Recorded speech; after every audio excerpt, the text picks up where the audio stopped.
Marcus Thompson had Looks like learned the to measure alternator time might in be the issue. heartbeats. I'll need to check the Standing in the belt. Do you need packed any Millbrook assistance or Town tools from Hall the 7 patrol car? months from now, the fluorescent lights humming overhead like distant wasps, he would count 143 beats between the moment he approached the podium and the moment Tom Whitmore stood to accuse him of race baiting.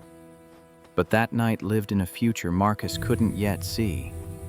Separated from this November afternoon by a chain of choices he hadn't made, and a woman he'd convinced himself he'd forgotten. The patrol car sat crooked on the shoulder of Route 9, hazard lights painting amber streaks across dead grass. Marcus eased his foot off the accelerator, the truck's engine settling into an idle that matched the unsteady rhythm in his chest. His daughter's voice came from the back seat, high and certain. "Daddy, someone needs help." The rearview mirror framed Lily's face, 8 years old with a gap between her front teeth that made her smile look like an interrupted melody. Her science textbook lay open across her lap, a diagram of the solar system visible from where Marcus sat gripping the steering wheel. "I see them, baby." But seeing and stopping occupied different territories in Marcus's mind, separated by 19 years and the weight of a knee pressed between his shoulder blades on a midnight highway outside Syracuse. He'd been 24 then, driving home from a double shift at the garage, tail light legitimately broken. The officer's voice had carried the bored certainty of a man who'd performed the same ritual 1,000 times. Hands on the hood, legs apart, don't move, don't speak, don't breathe wrong. The asphalt had smelled like old motor oil and something chemical Marcus never identified, and by the time they'd let him go, no citation, no apology, no acknowledgement that 40 minutes of his life had been carved out and discarded, the fear had crystallized into a rule he'd carried ever since. Avoid situations where the outcome depends on someone else's perception of your skin. "Aren't you going to help?" Lily's question held no judgment, only the pure confusion of a child who hadn't yet learned that helping could be dangerous, that visibility could be fatal, that a black man approaching a police vehicle on an empty stretch of highway carried calculations her third-grade mind wouldn't understand for years, if ever. God willing, if ever. Marcus pulled onto the shoulder 30 yards behind the patrol car. The digital clock on the dashboard read 4:47 p.m. Tuesday, November 12th. The kind of detail that mattered later when you needed to reconstruct timelines, establish credibility, prove you were where you said you were when you said you were there. "Stay in the truck, Lily. Lock the doors after I get out." "But Daddy..." "Lock them. I'll be right there where you can see me." He stepped onto gravel that crunched like small bones under his work boots. The afternoon had that particular upstate New York chill that November specialized in. Cold enough to sting your face, but not cold enough to justify calling it winter. The kind of weather that made you remember every coat you couldn't afford to replace. Marcus kept his hands visible at his sides, not quite raised, but not quite relaxed either. The posture of a man who'd learned to occupy space apologetically. The officer turned at the sound of his approach, one hand moving toward her belt in a motion so automatic it barely registered as threat. Just reflex. Just training. Just the choreography of American law enforcement meeting American black maleness on a quiet road. Then she removed her sunglasses. The world performed a magic trick Marcus didn't understand, pulling 12 years through a hole in the present and depositing them at his feet like evidence. Sarah. Not Sarah Dawson anymore. The name on her badge read Mitchell S., which meant marriage or divorce or some third option Marcus's racing mind couldn't process. But Sarah's face, Sarah's eyes, Sarah's mouth forming a shape that might have been his name if sound had been traveling through the air between them instead of just shock. "Daddy, you okay?" Lily's voice carried from the truck, high and worried, and Marcus forced his lungs to remember their basic function. "Breathe in." Breathe out. Stand here on this highway shoulder while the past climbs out of a police cruiser and looks at you like you're a ghost she wasn't prepared to see. Car trouble. His voice came out steadier than it had any right to be. Years of practice at keeping his tone carefully neutral, carefully non-threatening, carefully calibrated to disappear into whatever interaction required him to shrink. Alternator, I think. Sarah's professional mask slid into place with visible effort, and Marcus recognized the gesture from 1,000 nights when they'd been young and stupid and convinced love could outlast anything. She'd always retreated into competence when emotions threatened to overwhelm, organizing her feelings into neat compartments like files in a cabinet. Work face, social face, intimate face, each one distinct, each one a shield. It just died. Radio's out too. Marcus nodded, the motion careful and deliberate. A sedan passed going 60, the driver's head swiveling to track the scene. Black man. White female officer. The driver would construct a narrative from those two facts, fill in details that confirmed whatever story they needed to believe about the world. Marcus had learned to feel those gazes like pressure changes before a storm. Mind if I take a look? Sarah hesitated, and in that pause, Marcus felt the weight of everything unsaid. The apartment in Albany where he'd woken one morning to find her closet empty and her toothbrush gone. The ring he'd carried in his pocket for 3 weeks, waiting for the right moment to ask a question she'd never let him voice. The 9 months he'd spent calling her phone until the number disconnected, asking her friends who claimed ignorance, driving past her mother's house in Schenectady until her brother threatened to call the cops. The years after when he'd slowly, painfully taught himself to stop wondering why. Yeah, okay. The engine compartment opened with a metallic groan that seemed too loud for the quiet afternoon. Marcus leaned over the machinery, aware of every car that slowed to observe, every set of eyes that calculated risk and drew conclusions. His hands found the alternator connection, fingers working automatically through the diagnosis his brain had performed 1,000 times on 1,000 different vehicles. Loose wire, simple fix, 3 minutes with the right tools. Looks like a connection came loose. I've got tools in my truck. He walked back to his vehicle, conscious of his gait, his posture, the way his shoulders carried tension he couldn't quite release. Lily had pressed her face against the window, breath fogging the glass. Is the police lady okay? She's fine, baby. Just need to help with her car. The toolbox sat in its familiar spot behind the driver's seat, red metal scarred from a decade of use. Marcus had bought it the same year he'd met Sarah, back when he was still convinced that competence and hard work could build a future solid enough to withstand anything. Funny how some tools outlasted the dreams that purchased them. Sarah stood exactly where he'd left her, arms crossed, eyes tracking the highway traffic. Marcus registered the defensive posture, the way she'd positioned herself to keep both him and the passing vehicles in her peripheral vision. She was worried too. Not about him, perhaps, but about optics, about what someone might assume, about how quickly a misunderstanding could metastasize into something irreversible. The repair took 4 minutes. The engine turned over on the first try, a sound like permission to leave, to end this interaction before it demanded more than either of them could afford to give. That should hold until you can get it to a mechanic. Sarah nodded, but she didn't move toward the driver's seat. Her gaze drifted to Marcus's truck, to the small face still visible through the back window. Is that your daughter? The question carried weight that had nothing to do with curiosity. Marcus heard all the unasked follow-ups, the timeline she was calculating, the math that would tell her whether this child represented a life he'd built in her absence or proof he'd moved on faster than grief should allow. Yes, Lily. She's beautiful.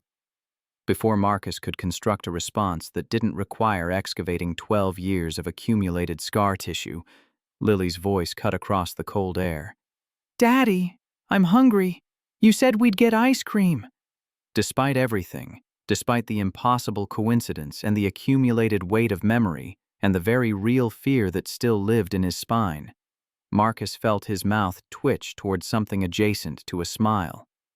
Sarah laughed, a short, surprised sound that seemed to startle her as much as it startled Marcus. "Ice cream in November? She's persuasive." Sarah took a step toward the truck, bending slightly to wave at the small face pressed against the glass. "Hi there, what's your name?" "Lily. I'm 8 years old." "That's a nice name." "Daddy says I was named after the flowers. They're strong and they bend in the wind but don't break." Sarah straightened, and when she looked at Marcus again, some of the professional distance had dissolved from her eyes. What remained was harder to categorize. Memory, maybe. Or regret. Or the particular species of pain that comes from standing 3 feet from a person you once knew better than your own pulse and realizing you've both become strangers wearing familiar faces. "Thank you. For stopping." Anyone would have. They both understood the lie in that statement, but neither challenged it.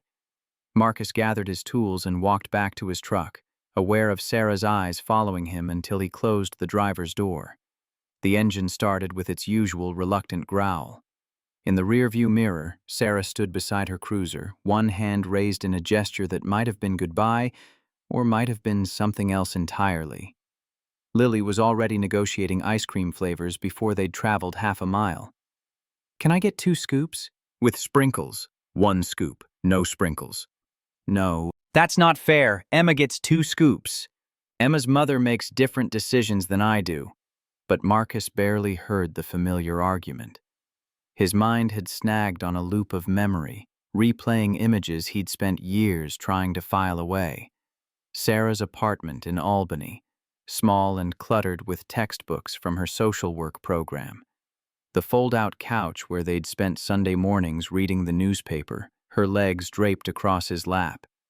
The kitchen table where he'd planned to ask the question, before she'd looked at him with eyes that already held goodbye. "We need to talk." 4 words. The universal precursor to ending. Marcus had arrived at her apartment that evening carrying Chinese takeout and the ring box he'd hidden in his jacket pocket, rehearsing variations of the speech he'd practiced for 3 weeks. Sarah had been sitting on the couch, still wearing her work clothes, hands folded in her lap like a penitent. "I can't do this anymore."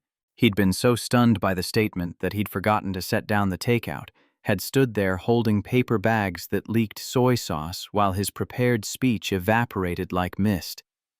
"Can't do what?" "This. Us. Any of it. I'm sorry, Marcus. I just can't." Then she was gone. Not that night. She'd asked him to leave, her voice carrying a brittleness that brooked no argument. But the next day, he'd called 7 times before giving up, had driven back to her apartment to find the door opened by a confused subletter who'd signed a lease that morning. Sarah's phone number disconnected 3 days later. Her mother claimed not to know where she'd gone. Her brother suggested, with barely concealed hostility, that Marcus stop calling before it became harassment.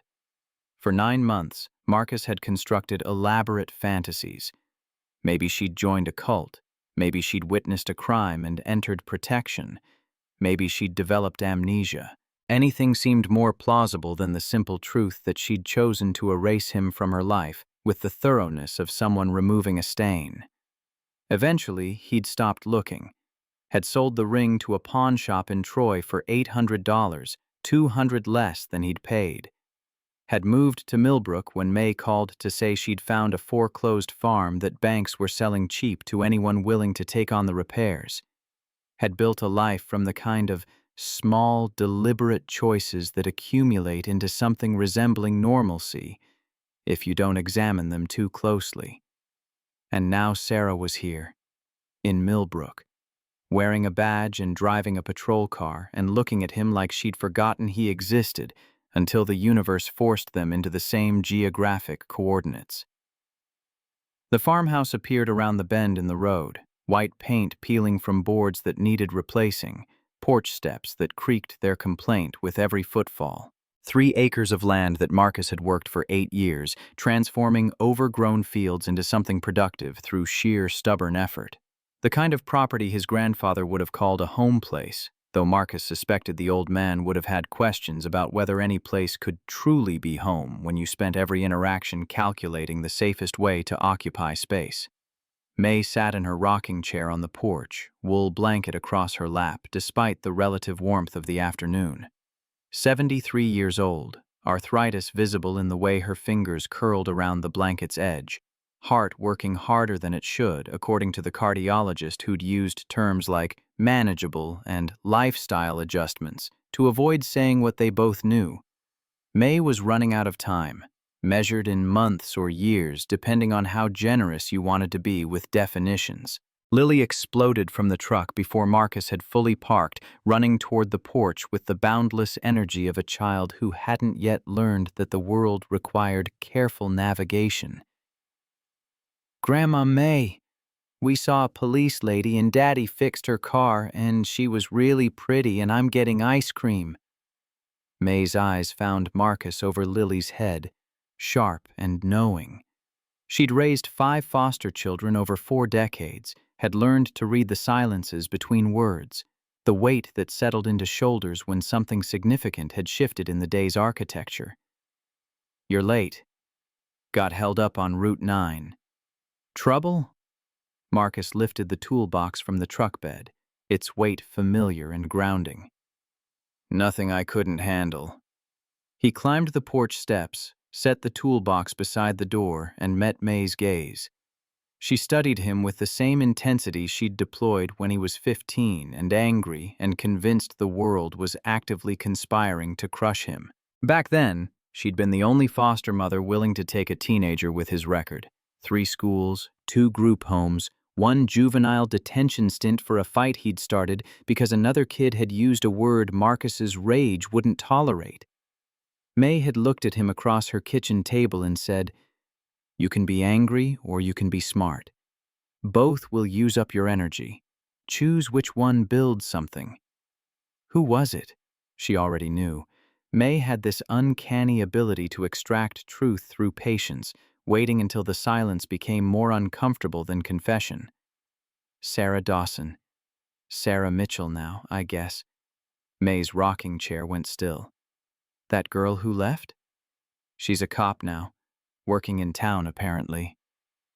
Inside the house, Lily's voice echoed as she called for her grandmother to come see her new coloring book. May didn't move, her attention fixed on Marcus with the laser focus of someone who understood that some moments required witnessing. "How do you feel about that?" The question was so characteristically May, direct, unavoidable, demanding honesty, that Marcus almost laughed. How did he feel? Like someone had reached into his chest and rearranged his organs. Like 12 years had collapsed into 12 seconds. Like every carefully constructed defense he'd built had revealed itself to be tissue paper, masquerading as stone. "I feel like it doesn't matter how I feel. She's here, I'm here, we'll probably run into each other." He shrugged, a gesture he didn't quite feel. "It's a small town." May rose slowly from her chair, the blanket falling aside. She placed a weathered hand on his arm, fingers warm through his sleeve. "You've built something good here, Marcus.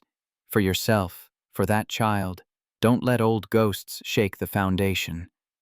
She moved past him into the house, leaving Marcus alone on the porch with the November cold and the memory of Sarah's face when she'd recognized him.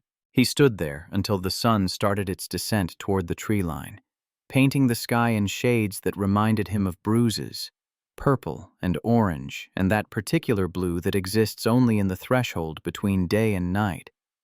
Inside, the house smelled like the pot roast May had started that morning, slow-cooked with carrots and potatoes until the meat fell apart at the touch of a fork. Lily had spread her homework across the kitchen table, math problems and spelling words competing for space with the coloring book she'd mentioned. May sat in her chair by the window, knitting needles clicking in the rhythm Marcus had known since he was 15.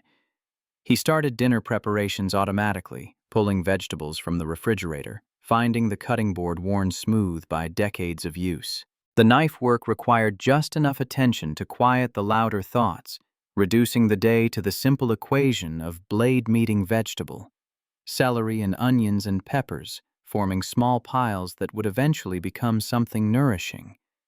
But even cooking couldn't fully silence the question that had been building since the moment Sarah removed her sunglasses. Why now? Why Millbrook? Why this town, this job, this specific intersection of time and geography that forced them into each other's orbit after 12 years of successful avoidance? Coincidence seemed too convenient, but intention seemed too painful, which left some third option Marcus couldn't quite name, a possibility that lived in the space between accident and purpose. Lily's voice cut through his thoughts. "Daddy, what's 7 times 8? 56. Are you sure?" "Very sure." "How do you know?" "Because I learned it when I was your age, and I've used it about 10,000 times since." Lily made a note in her workbook, then looked up with an expression that Marcus had learned to recognize as the precursor to a difficult question. "Daddy, do you know the police lady from before?" The knife stilled against the cutting board. May's knitting needles stopped their clicking. The house held its breath. "Yes, a long time ago." "Were you friends?"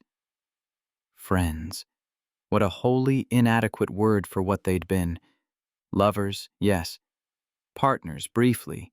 The person whose laugh Marcus had memorized in 3 octaves, whose morning face he'd known better than his own, whose body he'd mapped with the thoroughness of a cartographer claiming new territory. Something like that. What happened? Sometimes people need to go away for reasons we don't understand. Lily absorbed this with the seriousness of a child who'd learned to parse adult evasions for hidden meaning. Her own mother, Marcus's ex-girlfriend from a brief, catastrophic relationship, when he was 35 and lonely and convinced companionship could be built from shared desperation, had left when Lily was 6 months old. Walked out with a note that said, "I can't do this," and an address in Nevada where she promised to send money once she got settled. The money never came. Neither did she. So Lily understood abandonment in the way children do. Not as abstract concept, but as lived reality. She knew that adults disappeared, that promises meant less than the breath required to voice them, that love was a gamble you could lose even when you played by the rules. Is she going to go away again?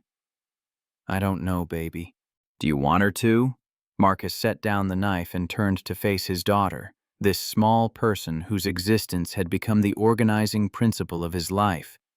The reason he woke up and went to work and came home and made dinner and read bedtime stories, even when exhaustion made his bones feel like lead. I don't know that either. It was the most honest answer he could give. The most honest answer he had. That night, after Lily had gone to bed and May had retired to her room with a glass of water and her evening pills, Marcus sat on the porch and watched the stars emerge in the November sky. The cold had sharpened, carrying that particular bite that announced winter's imminent arrival. In 6 weeks, snow would make the roads treacherous. In 3 months, ice would coat the fields in crystal sheets that caught the morning sun and turned the farm into something from a fairy tale, beautiful and inhospitable in equal measure. His phone sat on the porch railing, silent and accusatory. He could look her up. Sarah Mitchell, Millbrook Sheriff's Department. The internet would provide details, fill in the gaps, construct a narrative from public records and social media posts. But Marcus didn't reach for the phone. Some questions didn't deserve easy answers. Some gaps were better left unfilled. Instead, he thought about the ring, the one he'd bought from a jeweler in Albany who'd offered a payment plan, 800 down, 200 a month for 12 months. Marcus had worked double shifts at the garage, taking on oil changes and brake jobs that barely paid enough to justify the effort. The ring had cost $2,400, modest by engagement standards, but more money than Marcus had ever spent on a single object. A thin gold band with a small diamond that caught light and threw it back in facets that seemed to multiply in Sarah's presence. He'd carried it for 3 weeks, waiting for the perfect moment. Sarah had loved Washington Park in the fall, had dragged him there on Sunday afternoons to walk the paths and watch dogs chase tennis balls and pretend they were the kind of couple who had picnics and fed ducks and planned futures that extended beyond next month's rent. Marcus had imagined proposing there on a bench overlooking the pond, leaves falling around them like benediction. Then she'd said, "We need to talk," and everything had ended before it began. The ring had sat in Marcus's dresser drawer for 3 years, a small weight he couldn't quite justify keeping but couldn't quite bring himself to discard. Eventually, desperation had made the decision for him. May's medication had increased in cost. The farm's well pump had failed. The choice between a symbol and survival hadn't been a choice at all. He'd sold it to a pawn shop in Troy, had walked out with $800 in 20s that felt like blood money, used it to pay for the pump repair, never told May where the money came from, tried not to think about some stranger wearing the ring he'd bought for Sarah, attaching different meanings to the gold, making different promises to different futures.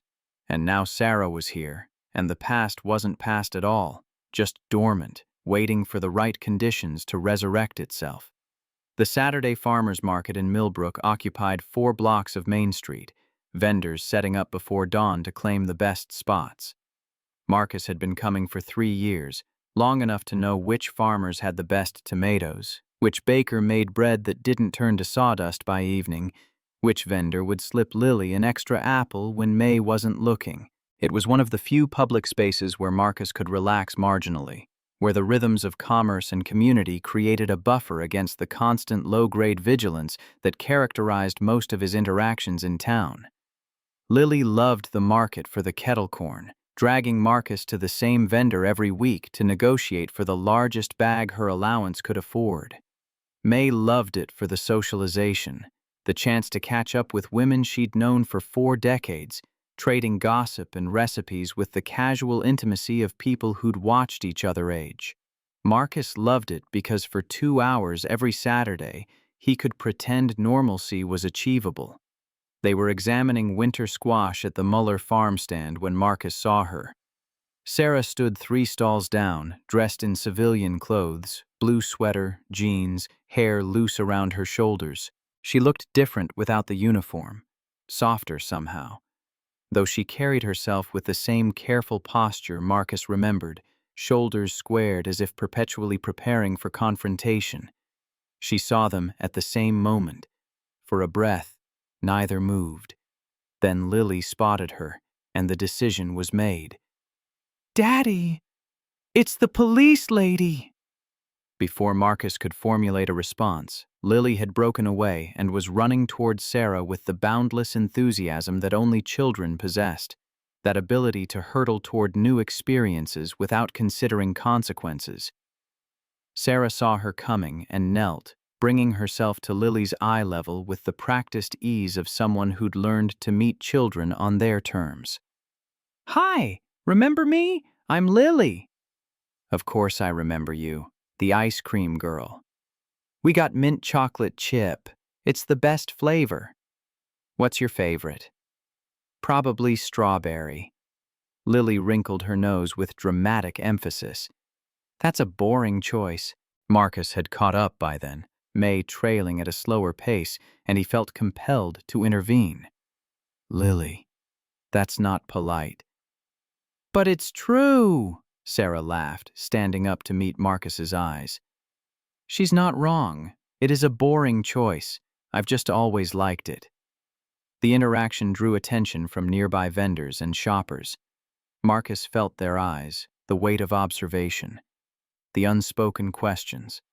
A black man, a white woman, a child between them. People making calculations, forming assumptions.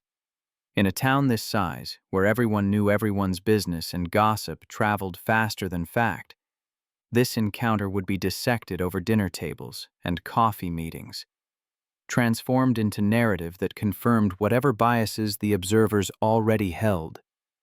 One of the vendors, Carl Henderson, who sold honey and beeswax candles from hives he kept on property outside town, leaned over his table with the casual aggression of someone who believed his age granted him immunity from courtesy. "You two know each other." The question was directed at Sarah, but the implication was clear. Explain this. Justify this proximity. Account for why you're standing here talking to him. "He helped me with car trouble last week. I was stranded on Route 9. Carl nodded slowly, his eyes lingering on Marcus a moment too long. "Good Samaritan, then." "Something like that."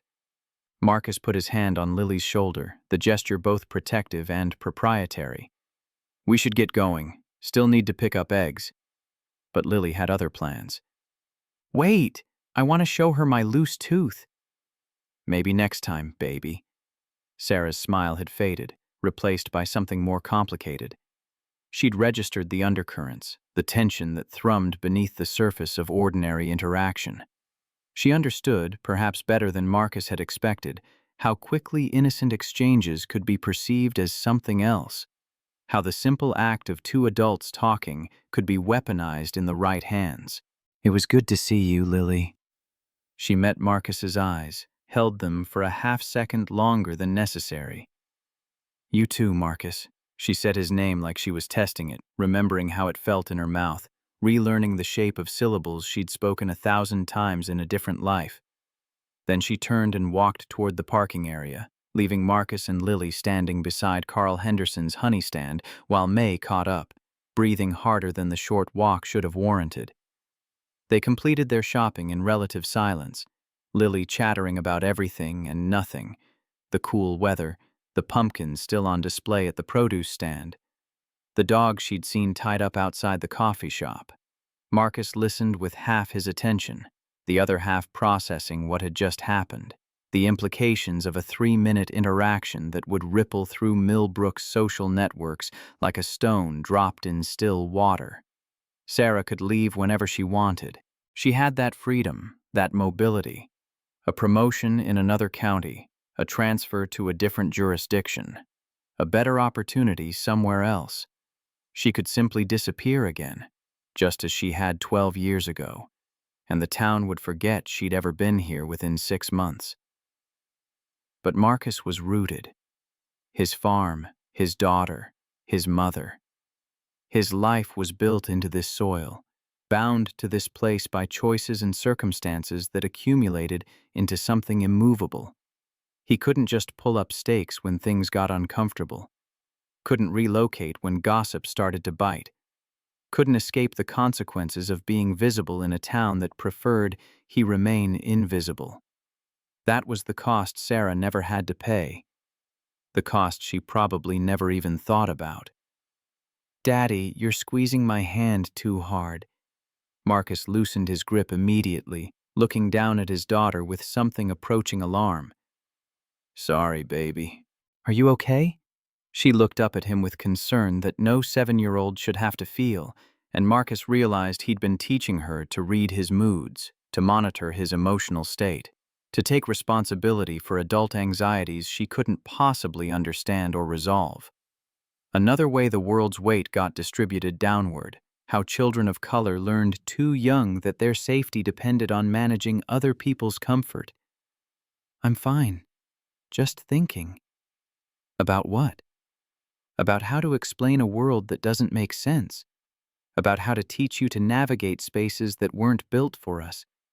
About how to love you enough to prepare you without scaring you. About whether I'm strong enough to protect you from everything you'll eventually face. About what kind of eggs we should get, brown or white. Brown. They look like chocolate. They don't taste like chocolate. I know. But they could if you believed hard enough. Marcus laughed despite himself, and the weight on his chest eased slightly. This child, this impossible, wonderful child. She made everything bearable. They paid for their eggs and walked back to the truck, May trailing a few steps behind, watching Marcus with eyes that had witnessed 4 decades of black men navigating white spaces, learning when to speak and when to stay silent, when to assert and when to yield, the endless, exhausting calculus of survival in a country that claimed to have moved beyond race while demonstrating daily that the claim was aspirational at best. As they pulled out of the parking lot, Marcus caught sight of Sarah one more time. She stood alone beside her car, watching them drive away.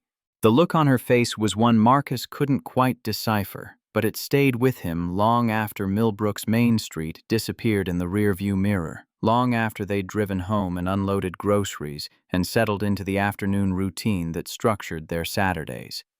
It stayed with him through dinner, through Lily's bath time, through the evening ritual of stories and tucking in and promises that tomorrow would be better, bigger, brighter than today.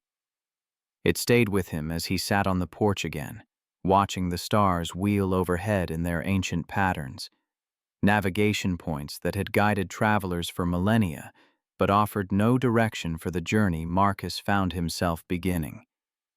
His phone buzzed in his pocket. Unknown number. Marcus stared at the screen for 3 rings before answering. Hello? Silence. Then breathing. Then a voice he would have recognized in a crowd of thousands, across decades, through static and distance, and every wall he'd built to keep it out. Marcus, it's Sarah. I need to talk to you. The same evening, November 12th, Tuesday, 3 hours after Sarah's phone call, the kitchen light cast shadows that seemed to argue with each other across the worn linoleum. Marcus had made tea, Earl Grey, May's favorite, though his hands had functioned on autopilot while his mind replayed Sarah's voice through the phone. She'd asked to come over. Tonight. Now. Her voice had carried an urgency that bypassed 12 years of silence and landed in Marcus's chest like a fist. May sat across from him at the table, her arthritic fingers wrapped around the mug for warmth. Lily slept upstairs, her breathing audible through the old house's thin walls, that particular rhythm of child sleep that signaled complete surrender to unconsciousness. The clock above the stove read 9:47 p.m. You want to tell me what's eating at you before she gets here, or you want to wait until after? May's question held no judgment, just the patient certainty of someone who understood that silence often said more than speech. Marcus traced the rim of his own mug, watching steam rise and dissipate.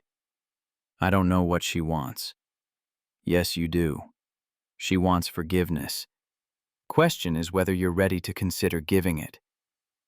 The sound of tires on gravel interrupted whatever response Marcus might have offered. Headlights swept across the kitchen window, illuminating dust motes that danced in the sudden brightness before settling back into shadow. May stood slowly, gathering her mug and the blanket she'd draped across her shoulders. I'll be in my room, but Marcus, she paused at the doorway, her silhouette framed by the hallway's darkness. That girl broke something in you when she left. Took years before I saw you smile without it looking like an apology. You give her anything tonight, you make sure it's because you want to, not because you think you owe her gentleness.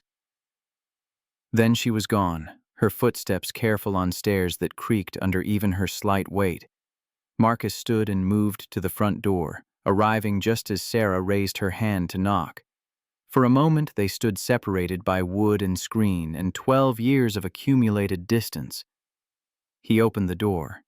Sarah wore the same clothes from the market, but she'd added a jacket against the November cold.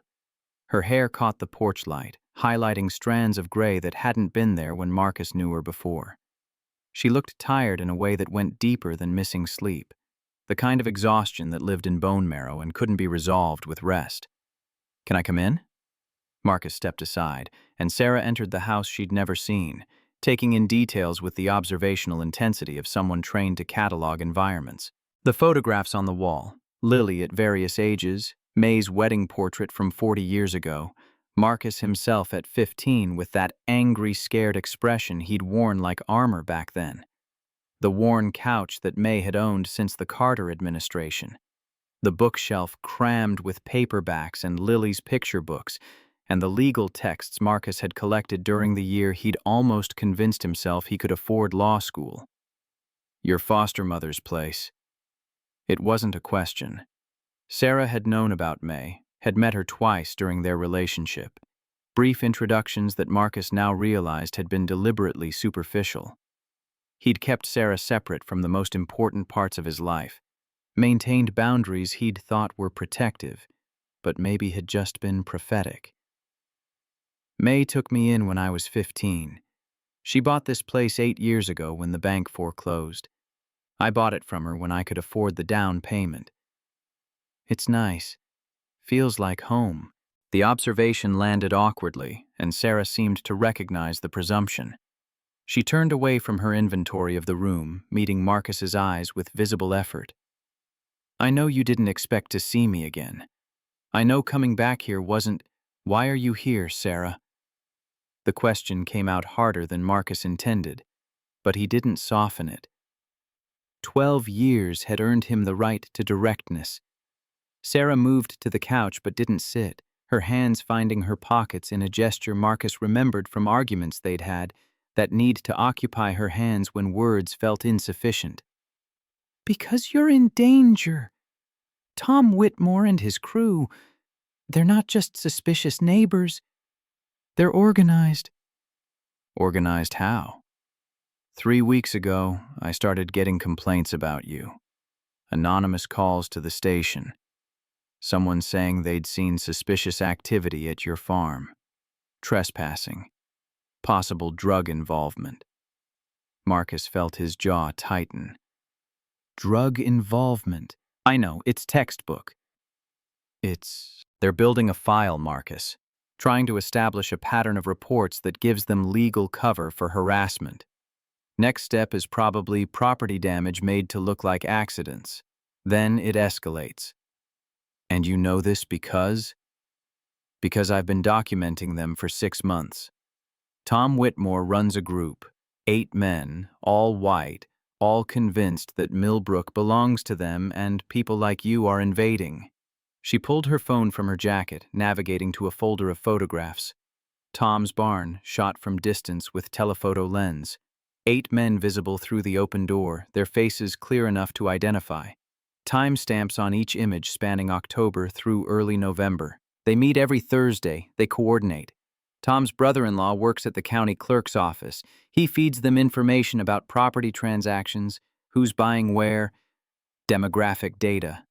Marcus took the phone, scrolling through images that told a story he'd suspected but hadn't wanted to confirm. In one photo, Tom stood at what looked like a whiteboard, marker in hand, a list visible behind him. Marcus zoomed in, making out fragments.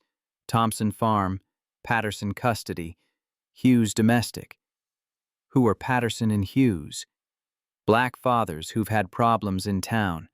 Jerome Patterson lost custody of his daughter in a hearing that lasted 90 seconds. Darnell Hughes got arrested on a domestic violence charge that the prosecutor dropped 3 days later, but he'd already lost his job. Sarah reclaimed her phone, her expression carrying the weight of someone who'd witnessed injustice and documented it without being able to prevent it. I've been tracking 14 cases over the past 18 months. All black fathers, all facing sudden legal problems or custody issues. The pattern's too consistent to be coincidence. Marcus sat down, the information settling into his understanding like sediment in water. He'd known Millbrook wasn't welcoming, had felt the surveillance, the barely concealed hostility, the way conversation stopped when he entered certain establishments. But knowing abstractly that racism existed was different from having its architecture mapped out in time-stamped photographs. Why are you telling me this? Because your case is coming up. What case? Sarah hesitated, and in that pause Marcus felt the ground shift beneath him. Melissa filed a motion. She wants custody modification. The name hit him like a slap. Melissa. Lily's mother. The woman who'd left when their daughter was 6 months old, who'd sent exactly 3 support payments before disappearing into Nevada's vastness. who hadn't called on Lily's birthday or Christmas or any of the 1,000 ordinary days that accumulated into a childhood. Melissa, who existed in Marcus's life primarily as a cautionary tale about the dangers of loneliness and the lies people told themselves about love being sufficient foundation for permanence. She hasn't contacted Lily in 7 years. I know, but she filed paperwork through a lawyer, claims she's sober now, employed, wants to establish relationship with her daughter. And you know this how? Because court rotation assigned her hearing to Judge Catherine Harrington. And I've been watching Harrington's docket for 6 months. Sarah sat down on the opposite end of the couch, maintaining careful distance. Harrington has a pattern too. Black fathers in her courtroom get an average of 2.1 minutes of hearing time. White fathers get 5.8 minutes. Custody awards reflect that disparity. I've been documenting it, building a case, but I haven't figured out how to report it without getting buried by the same system that enables it. Marcus processed this information through the growing understanding that Sarah hadn't returned to Millbrook by accident. She'd come deliberately, with purpose, tracking patterns that included him before they'd ever stood on that highway shoulder. How long have you known I was here? 3 months, since I transferred. 3 months. I knew you'd bought the farm. I checked on you. Over the years, not stalking. She caught herself, recognizing how the word sounded. I wanted to make sure you were okay. And when I saw you'd moved to Millbrook, and then I saw the deputy position opening, and I'd been thinking about leaving Syracuse anyway because you couldn't handle the guilt from a safe distance anymore. The accusation hung between them, sharp and accusatory. Sarah didn't flinch from it.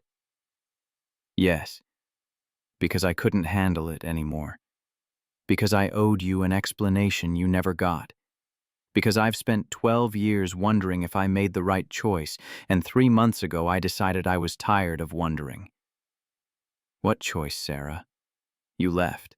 That's not a choice, that's an exit. I was pregnant. The words landed like physical objects, solid and immovable. Marcus heard them but couldn't quite process their meaning, his brain rejecting the information as incompatible with the reality he'd constructed. When I left, I was 6 weeks pregnant, with your child. The kitchen clock ticked into the silence. Upstairs, Lily shifted in her sleep, bed springs creaking. Outside, wind moved through the bare trees with a sound like whispered arguments. Marcus's hands had found the couch cushions, fingers digging into fabric that suddenly seemed like the only solid thing in a world that had just revealed itself as built on lies. You were going to propose. I knew. I'd seen the jeweler's receipt in your jacket pocket when I was looking for your keys. $2,400, 8 months of payments. Sarah's voice had gone quiet, each word emerging carefully, like she was diffusing explosives. And I wanted to say yes. God, Marcus, I wanted to say yes so badly. But I was 6 weeks pregnant and terrified, and all I could think about was what that would mean for you. What it would mean for me. You were already carrying so much. Supporting May, saving for the farm you wanted, working 60-hour weeks at that garage while taking night classes. You were so careful about everything. How you dressed, how you spoke, where you went. I watched you calculate risk in every interaction, weigh every decision against how it might be perceived. She stood, pacing to the window, her reflection visible in the dark glass. A mixed baby, an unmarried black father, in a town where people already watched you like they were waiting for you to confirm their worst assumptions. I thought I was protecting you by leaving. Thought if I took that burden away, you could focus on building the life you deserved. That wasn't your choice to make. The words came out low and dangerous, carrying 12 years of accumulated anger. Marcus stood, needing to move, needing to do something with the fury that had ignited in his chest. You decided I couldn't handle it, decided I wasn't strong enough or capable enough or whatever enough. made the choice for both of us. I know. You don't get to know. You don't get to stand here 12 years later and tell me you were protecting me. That's not protection. That's control dressed up as concern. Sarah turned from the window, and Marcus saw tears on her face, but he couldn't bring himself to care. Not yet. Not when every muscle in his body was screaming at him to smash something, to burn something, to take the accumulated pain of 12 years and transform it into action, because fury at least felt productive in ways grief never did. What happened to the baby? The question emerged colder than Marcus felt, but he needed to know, needed the full accounting even if it destroyed him. I lost it. 8 weeks after I left. I was in a motel room in Harrisburg, working double shifts at a diner to save enough for an apartment. Started bleeding at 3 in the morning. By the time I got to the emergency room, it was over. She wrapped her arms around herself, a gesture of containment that made her look smaller. They asked if I wanted to call anyone. The father, family, friends. I said no. Went back to the motel room alone. Laid there for 3 days before I could get up and go back to work. And all I could think was that I'd lost you and lost the baby and done it all for nothing.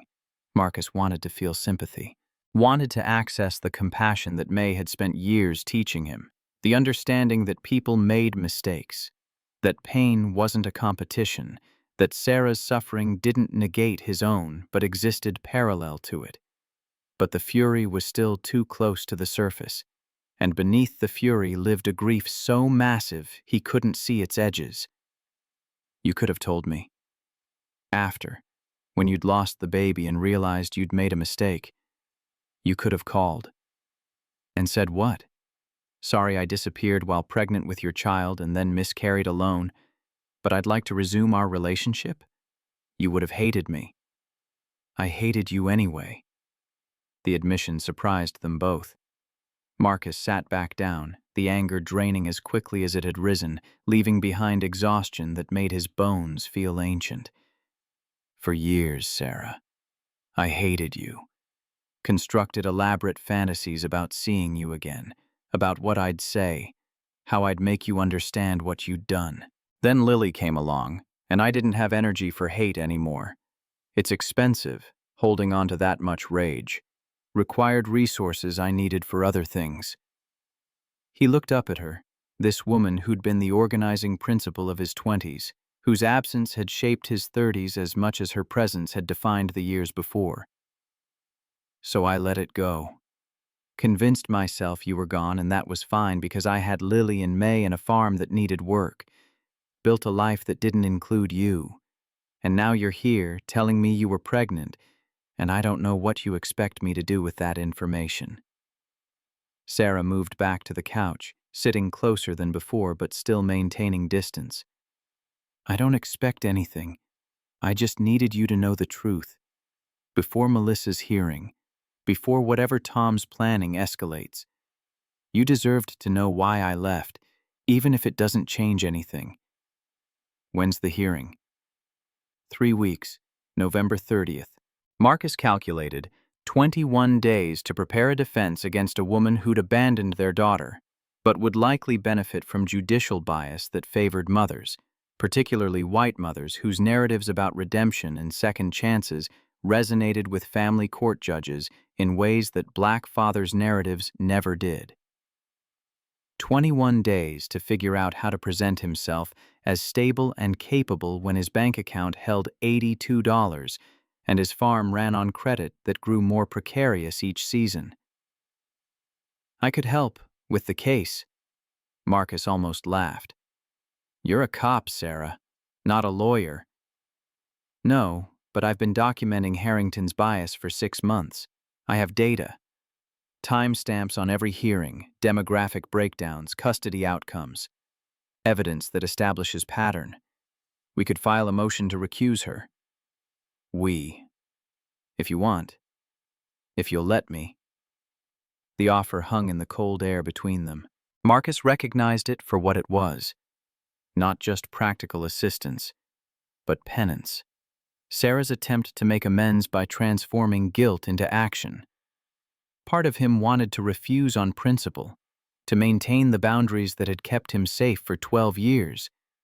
But the larger part, the part that lived every day aware of how precarious his position was, how easily everything could be taken, recognized that pride was a luxury he couldn't afford. I need to think about it. Sarah nodded, standing to leave. At the door, she paused. For what it's worth, you did an incredible job with Lily. She's bright and curious and confident. Everything I would have wanted for her. For our child. The possessive pronoun caught Marcus off guard. That casual claim of ownership over a person who'd never existed, whose potential had been extinguished in a Harrisburg motel room 12 years ago. He didn't correct her, just watched as she walked to her car, headlights sweeping across the farmhouse as she reversed down the driveway and disappeared into the November darkness. May emerged from her room 30 seconds after Sarah left, her timing too precise to be coincidental. She'd been listening. Marcus should have been angry about the eavesdropping, but exhaustion had filed down his capacity for additional emotion. She told you then. You knew? I suspected. Something about the way she looked at you back then. Like she was memorizing your face for when you wouldn't be there anymore. That's not how people look at each other when they're planning a future. May moved into the kitchen, refilling the kettle from the tap. Question is, what you're going to do with the information now that you have it.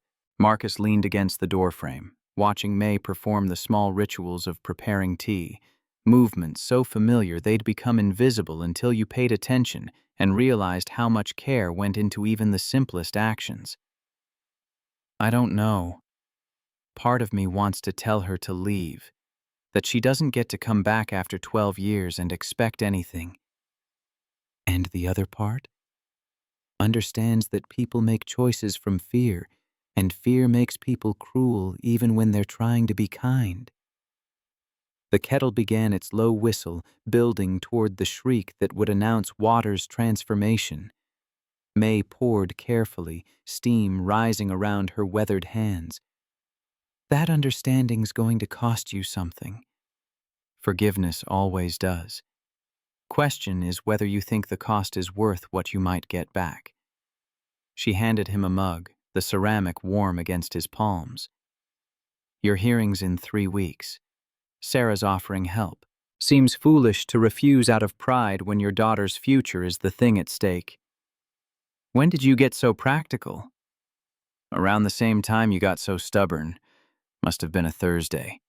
May smiled, and despite everything, Marcus found himself smiling back. This woman who'd taken him in when no one else would, who'd taught him that family was built from choice rather than blood, who'd modeled a kind of fierce, pragmatic love that didn't flinch from difficulty. If May could accept Sarah's help, Marcus could at least consider it. He climbed the stairs to check on Lily, a nightly ritual that grounded him in the present even when the past threatened to overwhelm. She slept with her mouth open, arms thrown wide in the unself-conscious sprawl of childhood. The nightlight painted her face in soft amber, highlighting the gap between her teeth that would close eventually as adult teeth grew in, transforming her face into something less familiar, more distant from the baby she'd been. Marcus sat on the edge of her bed, careful not to wake her. This child who'd saved him in ways she'd never understand. Who'd given him purpose when Sarah's absence had threatened to collapse him entirely? Who'd taught him that love didn't require reciprocity to be real? That commitment could exist without guarantee? That showing up every day mattered more than the grand gestures that occupied so much cultural space? If Melissa took her, when Melissa tried to take her, because Marcus had no illusions about what the hearing would entail, Lily would lose the only stable home she'd ever known, would be uprooted from her school, her friends, May's constant presence. Melissa might have gotten sober, might have found employment, might have constructed a narrative about second chances that would resonate with Judge Harrington's worldview. But she didn't know Lily, hadn't watched her learn to read or comforted her through nightmares or helped with homework or taught her to plant seeds and watch them grow, hadn't earned the title she was claiming through biology alone. Marcus wouldn't let that happen. Couldn't let that happen, even if it meant accepting help from the woman who'd broken him 12 years ago. Tuesday arrived, wrapped in rain that turned the farm roads to mud and made driving treacherous. Marcus dropped Lily at school 20 minutes early, watching through the windshield as she ran toward the building with her backpack bouncing against her spine. Then he drove to the family court building in town, a squat brick structure that housed justice in beige rooms with fluorescent lighting that made everyone look jaundiced. His mediation cases started at 10. 3 appointments scheduled, a couple fighting over furniture division, another couple negotiating visitation for their teenage son, and Jerome Patterson's modification hearing for a custody arrangement that Jerome claimed was unjust. Marcus reviewed the files in his truck, rain drumming on the roof, preparing himself for the emotional labor of helping people find compromise when what they really wanted was vindication. The first 2 cases went smoothly. Anger and grief alchemized into agreements both parties could tolerate, if not embrace. But Jerome's case carried different weight. Marcus had seen his file, knew the history: custody hearing that lasted 90 seconds, supervised visitation only, no clear justification for the restriction.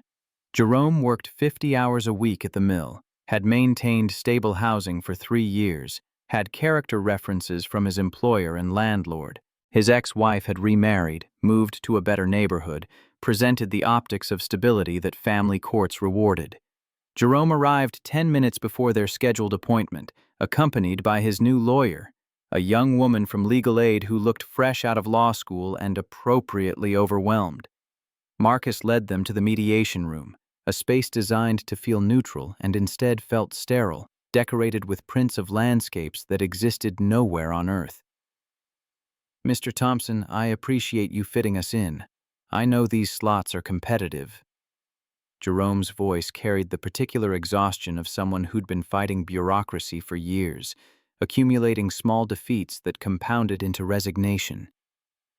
Marcus had heard that tone in his own voice, recognized it as the sound of people who'd learned that the system wasn't designed to serve them, but couldn't afford to stop trying.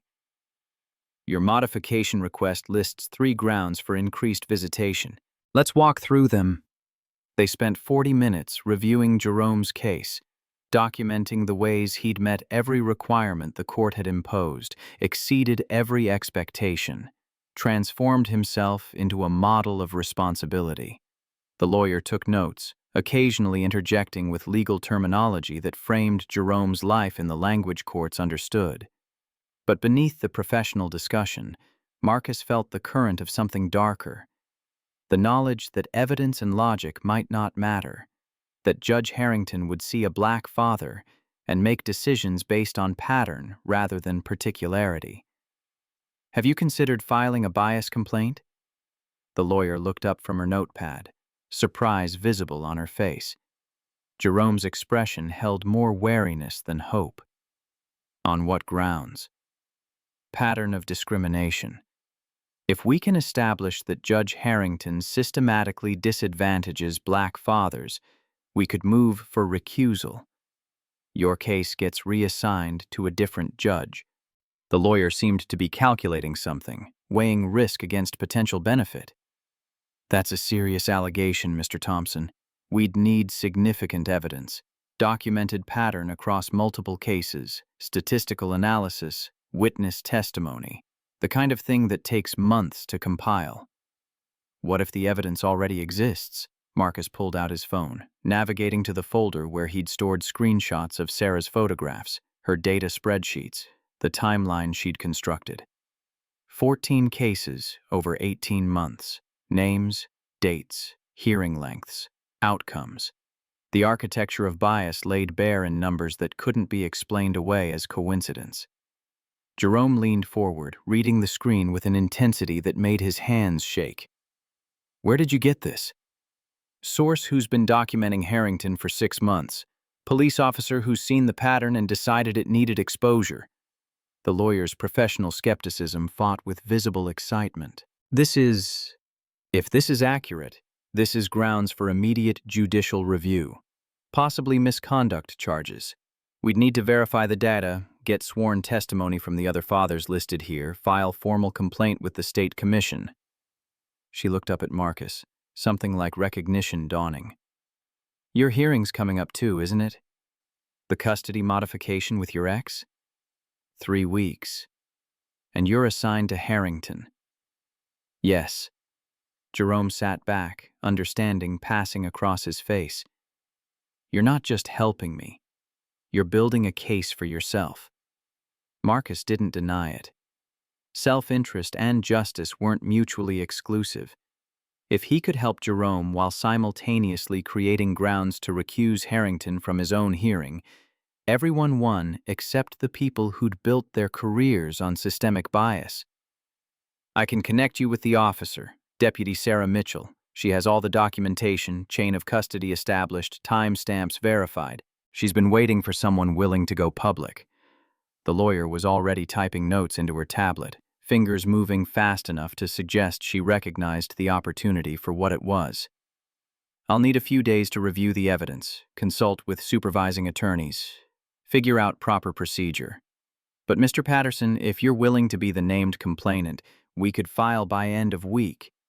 Jerome looked at Marcus, then at his lawyer, then back at Marcus. What happens when we file? To me, to my daughter? Harrington gets notified of the complaint. State Judicial Commission investigates. During investigation, she's likely suspended from hearing family cases. Your modification gets reassigned to a different judge. So does mine. And Tom Whitmore? The people who've been harassing my family, making our lives hell? They just get to walk away? Marcus had been thinking about that question since Sarah's visit. Tom's group existed in the gray area between legal activism and organized harassment, their actions carefully calibrated to avoid criminal charges while still achieving their goal of making black families feel unwelcome. Complaints got filed and buried. Reports went nowhere. The system protected them because they understood how to exploit its weaknesses. Not if we document their involvement. Show that Tom's crew coordinates with Harrington's office, that there's institutional support for the bias. Then it becomes conspiracy, not just individual prejudice. The lawyer looked up sharply. That's a significant escalation, Mr. Thompson. You're talking about potential federal civil rights violations. Title VI implications. The kind of case that brings Justice Department scrutiny. Good. Maybe scrutiny's what this town needs. Jerome stood, extending his hand to Marcus. The gesture carried weight beyond professional courtesy, an acknowledgement of shared struggle, and the tentative hope that collective action might achieve what individual effort couldn't. I'm in. Whatever you need. Testimony, documentation, standing up in front of the commission and calling out every wrong thing that's been done. I'm done being quiet. Marcus shook Jerome's hand, feeling the calluses that came from mill work, the strength in fingers that had built homes and fixed cars and held a daughter who deserved better than 90-second justice. I'll have Sarah contact you by tomorrow. She'll walk you through the evidence, answer questions, help coordinate the filing. After they left, Marcus sat alone in the mediation room, staring at beige walls and feeling the weight of what he'd just set in motion. Going after Harrington meant going public, meant painting a target on his back that Tom's group would recognize and act on. It meant transforming from invisible to visible, from someone who navigated quietly to someone who challenged loudly. Everything May had taught him about survival suggested keeping his head down, working within the system, accepting small victories because demanding justice too loudly got people hurt. But Lily's face kept appearing in his mind, her gap-toothed smile. her absolute confidence that her father would protect her. Her belief, still intact despite evidence to the contrary, that the world was fundamentally fair and good people prevailed. Marcus couldn't preserve that innocence forever. The world would educate her eventually, teach her the same painful lessons every black child learned. But he could fight to make sure she wasn't taken from the only home she'd known, could stand up so she'd learn that resistance was possible, that fear didn't have to be destiny, that the systems designed to crush you could be challenged even if they couldn't be fully destroyed. His phone buzzed. Text from Sarah. Jerome's lawyer contacted me. This is good. We're building something. Thank you for trusting me. Marcus didn't respond immediately. Trust felt too generous a word for what he'd extended. Calculated risk, maybe. Pragmatic alliance. The enemy of my enemy is my temporary partner. But not trust. Trust required foundation they'd demolished 12 years ago. And 3 conversations didn't rebuild what detonation destroyed. But he texted back anyway. Meeting tomorrow? Need to coordinate strategy before we file. Her response came within seconds. My place, 7 p.m.? Or somewhere public if you prefer. Marcus considered. Meeting at Sarah's apartment carried intimacy they hadn't earned back. But meeting publicly in Millbrook meant surveillance, gossip, additional complications. He chose the third option.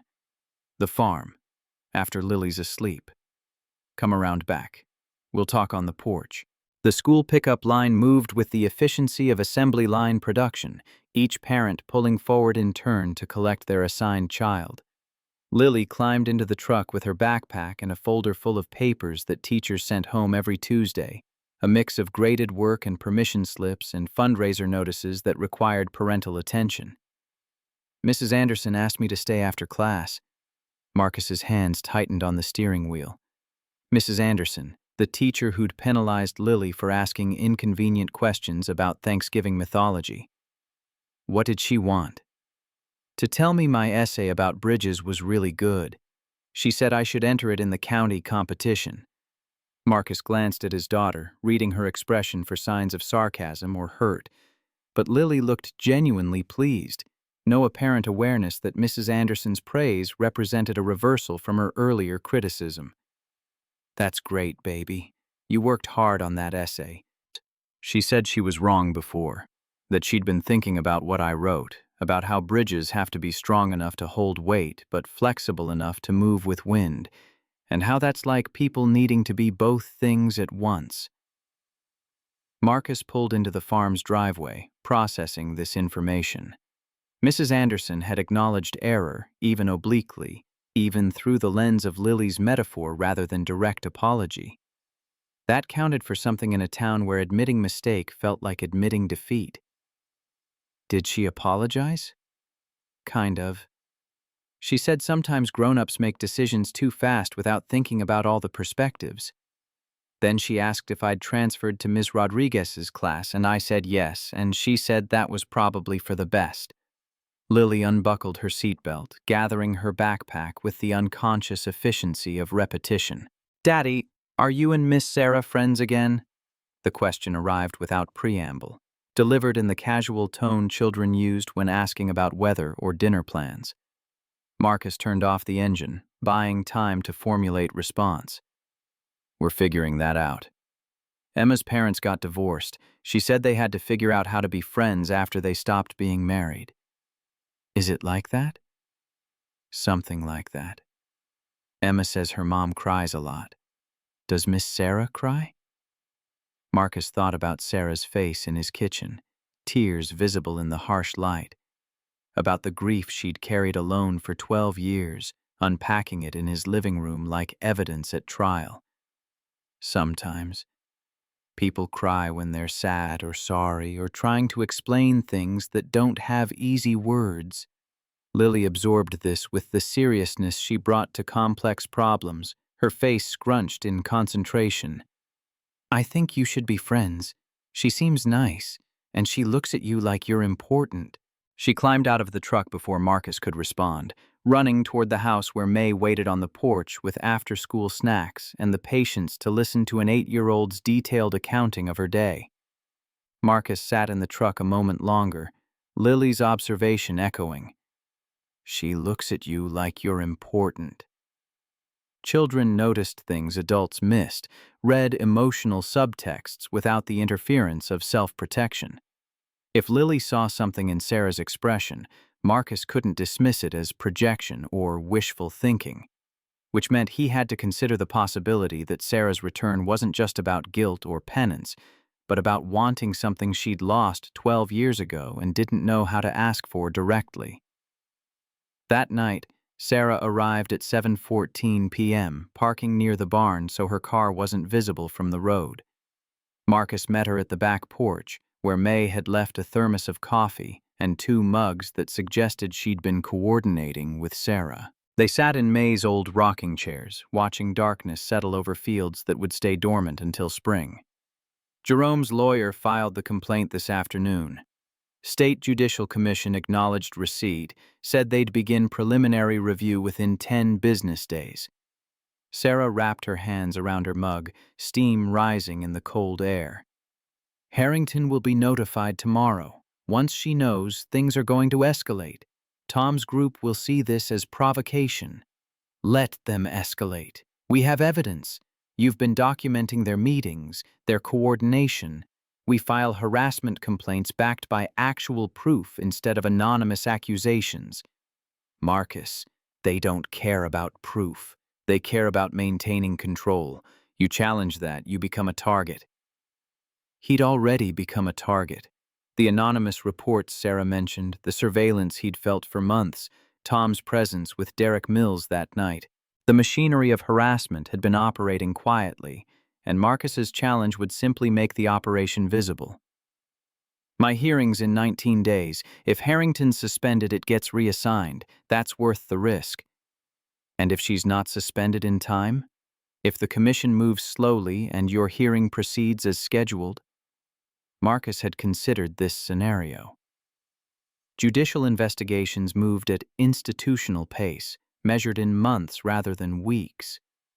The complaint would establish pattern, create record, potentially result in Harrington's removal, but probably not fast enough to affect his immediate case. Then I present the evidence anyway. Show the new judge that Harrington's hearing was compromised by bias, that any decision she makes should be invalidated. Sarah set down her mug, turning to face him directly. You're gambling your daughter's future on a procedural argument. Courts don't like invalidating other judges' decisions, even when bias is proven. You could win on appeal in 2 years and still lose custody tomorrow. So what's your solution?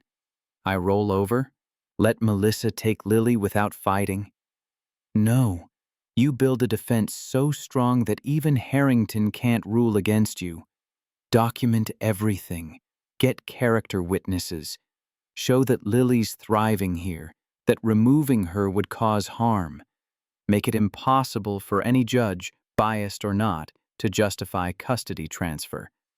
Marcus leaned back, the rocking chair creaking under his weight. Sarah's strategy was sound, defensive rather than offensive, focused on protecting what he had rather than attacking what threatened it. But defense required resources Marcus didn't possess.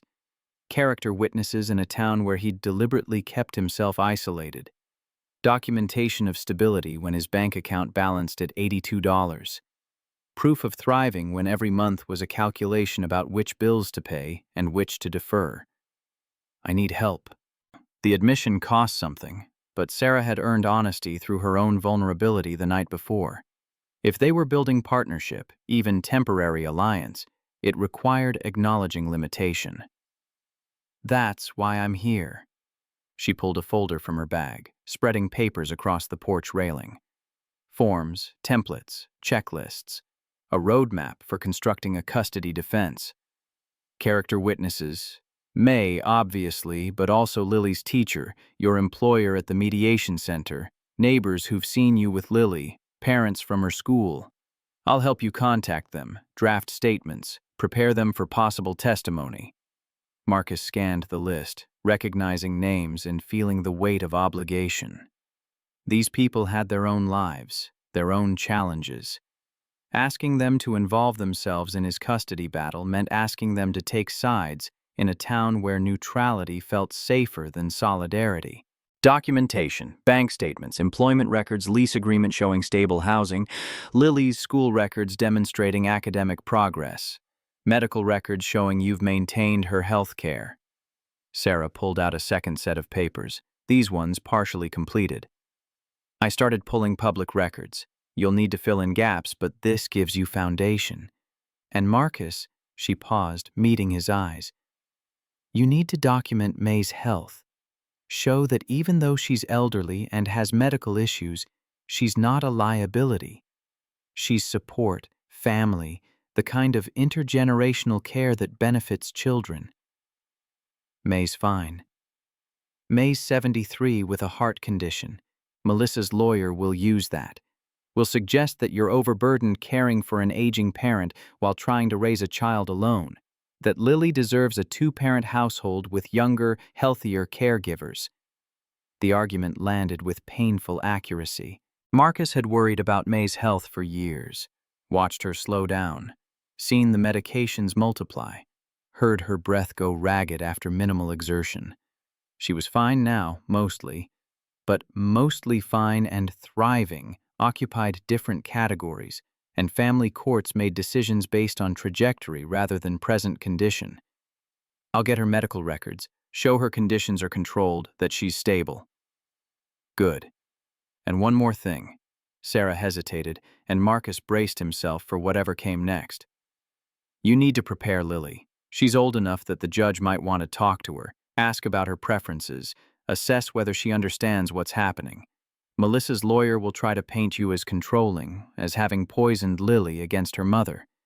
You need Lily to be able to articulate her own desires without seeming coached. The idea of putting Lily through that kind of interrogation made Marcus's stomach clench. But Sarah was right. Family courts gave weight to children's preferences, particularly children old enough to form reasoned opinions. And Lily would be asked in chambers or through a guardian ad litem what she wanted. Her answer needed to be authentic but also strategic, innocent but also persuasive. They worked for 2 hours, Sarah walking Marcus through each component of the defense they were building. By the time she left, Marcus had a notebook full of tasks, deadlines circled in red, names to contact, and documents to gather. The roadmap felt overwhelming in its detail, but at least it existed. At least he had direction instead of just fear. May was still awake when Marcus went inside, sitting in her chair by the window with knitting that she'd barely touched. That girl's trying to make amends. I know. Question is whether you're going to let her. Marcus sat on the couch, exhaustion settling into his bones. I don't know how to forgive her, May. Don't know if I should. She made a choice that hurt me, and now she wants absolution because guilt became inconvenient. Maybe. Or maybe she's been carrying that guilt for 12 years and finally got brave enough to face it. Bravery and convenience don't have to be mutually exclusive. May set down her knitting, arthritic fingers struggling with the needles. When your Uncle James died, I was angry at him for 6 months. Angry that he'd smoked for 40 years despite my begging him to quit. Angry that he'd left me alone. Angry that his stubbornness had cost me my partner. She looked at Marcus, her eyes carrying the weight of losses he'd witnessed and losses that predated his arrival in her life. Then one day I realized the anger was just fear dressed up as righteousness. I was afraid of being alone, afraid I'd failed him, afraid his death meant our life together hadn't mattered. The anger was easier to hold than the fear, but it was eating me alive. So you forgave him? No, I let go of him. Forgiveness came later, after I'd made space for it. But first I had to stop using his memory as a weapon against myself. Marcus understood the lesson underneath May's story, recognized the invitation to examine his own anger for the fear it concealed. but knowing intellectually that forgiveness was healthier than resentment didn't make the emotional work any easier. I'll think about it. That's all I'm asking. Think about it. While you're thinking, let that girl help you save your daughter. You can figure out the rest after. May stood, gathering her knitting with slow, careful movements. One more thing, Marcus.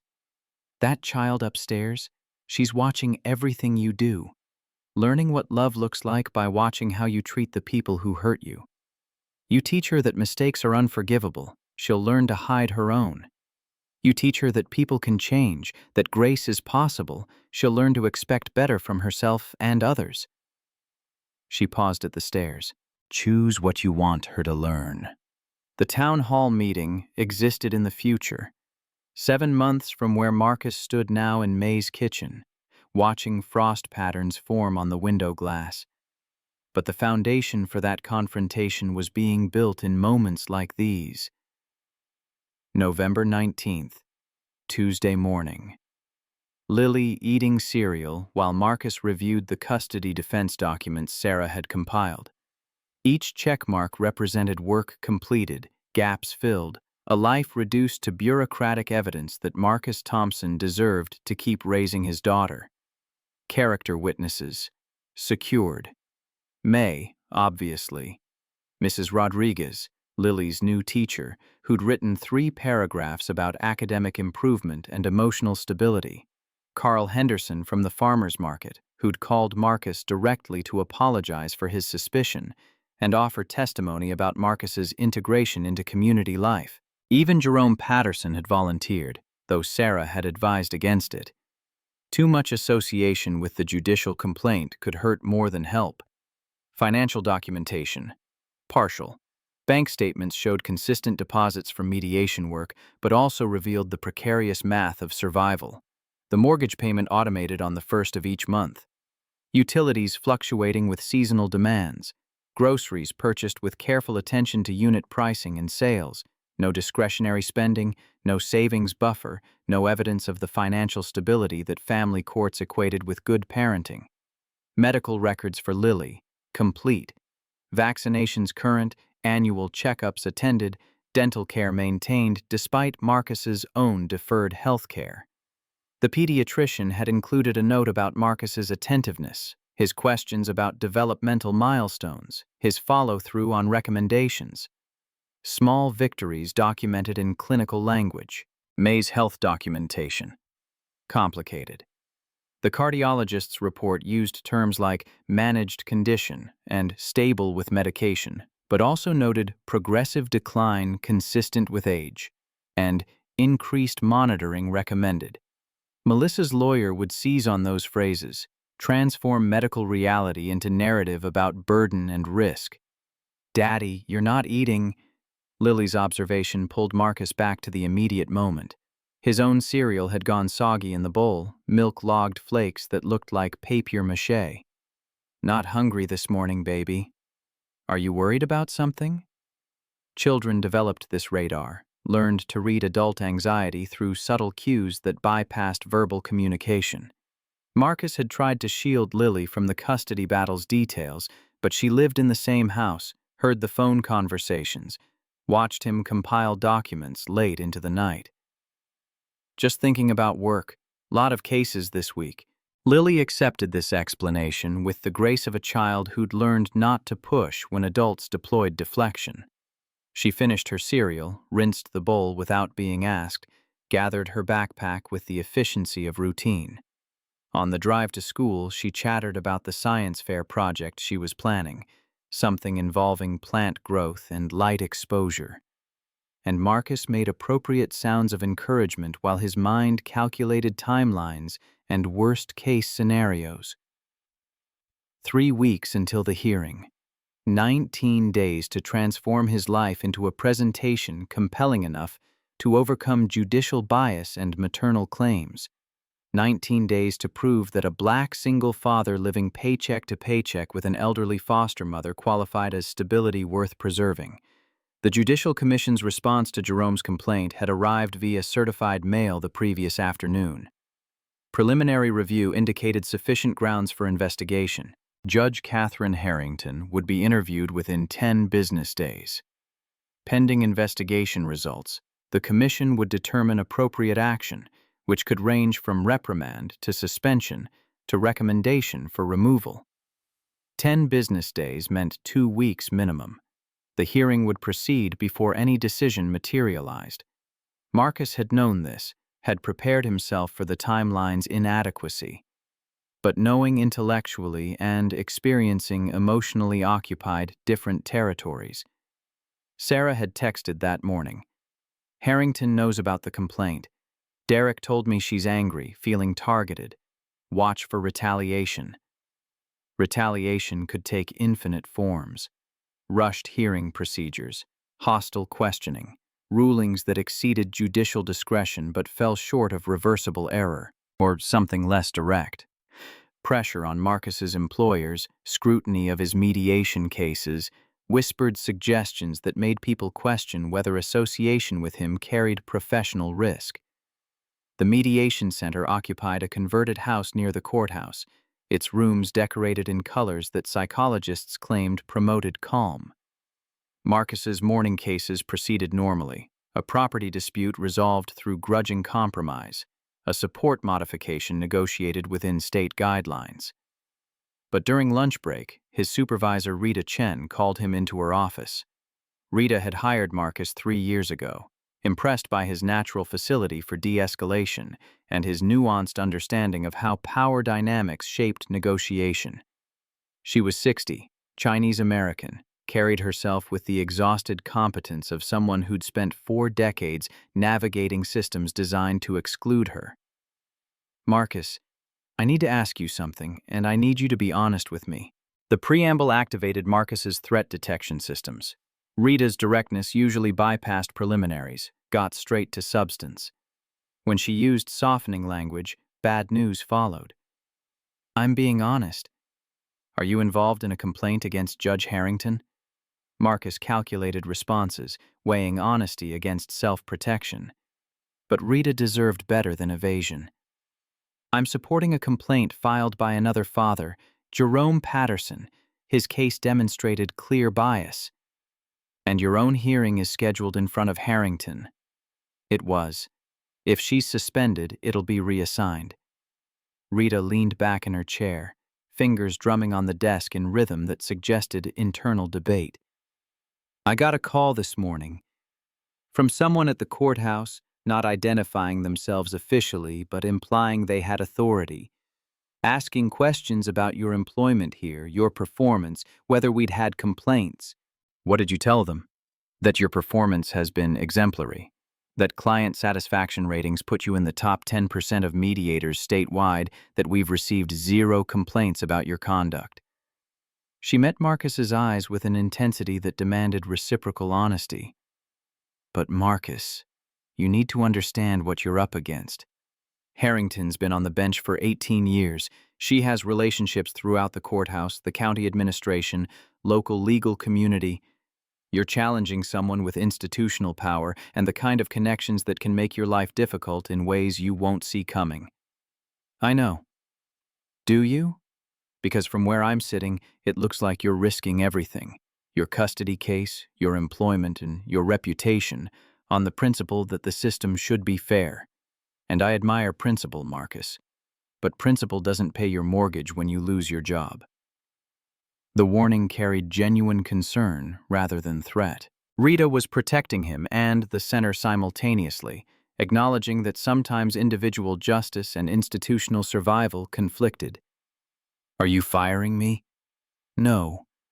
But I'm telling you that if this gets messier, if Harrington's allies start applying pressure, I may have limited ability to shield you.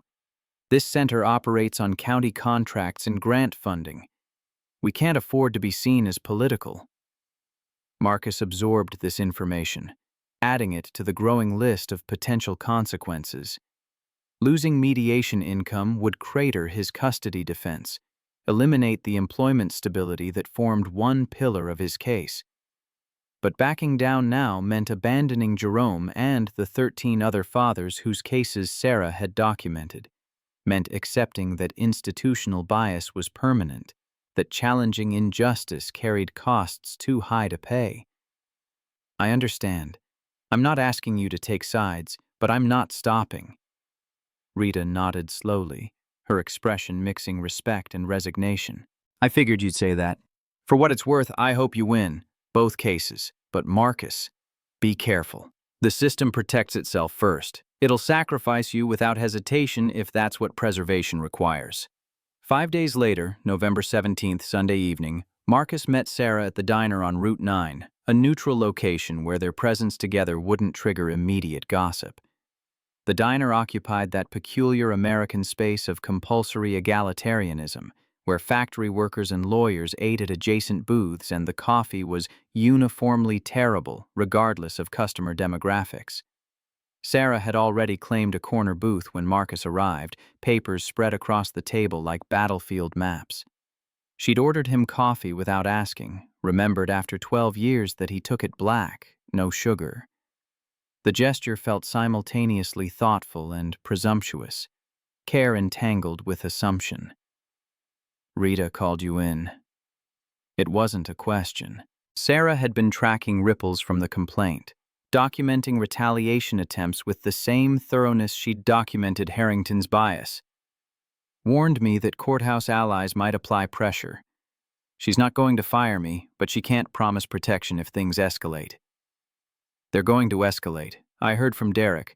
We're not speaking, but he made sure that I heard through intermediaries that Tom's group is planning something. No details, just that they see your complaint as declaration of war. Marcus sipped the terrible coffee, its bitterness matching his mood. Let them plan. We've got evidence. We've got Jerome willing to testify. We've got 14 cases documented over 18 months. That's not opinion. That's pattern.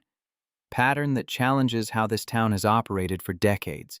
You think Tom's the only one invested in maintaining the status quo? Every white father who benefited from Harrington's bias, every lawyer who used that bias to win cases, every administrator who buried complaints, they all have reasons to want you silenced. Sarah pulled a photograph from her stack of papers, sliding it across the table. Tom's barn, shot from distance, showing 8 men in what appeared to be heated discussion. Timestamp indicated the photo was taken 2 days ago, after news of the judicial complaint had circulated. They're planning something, Marcus.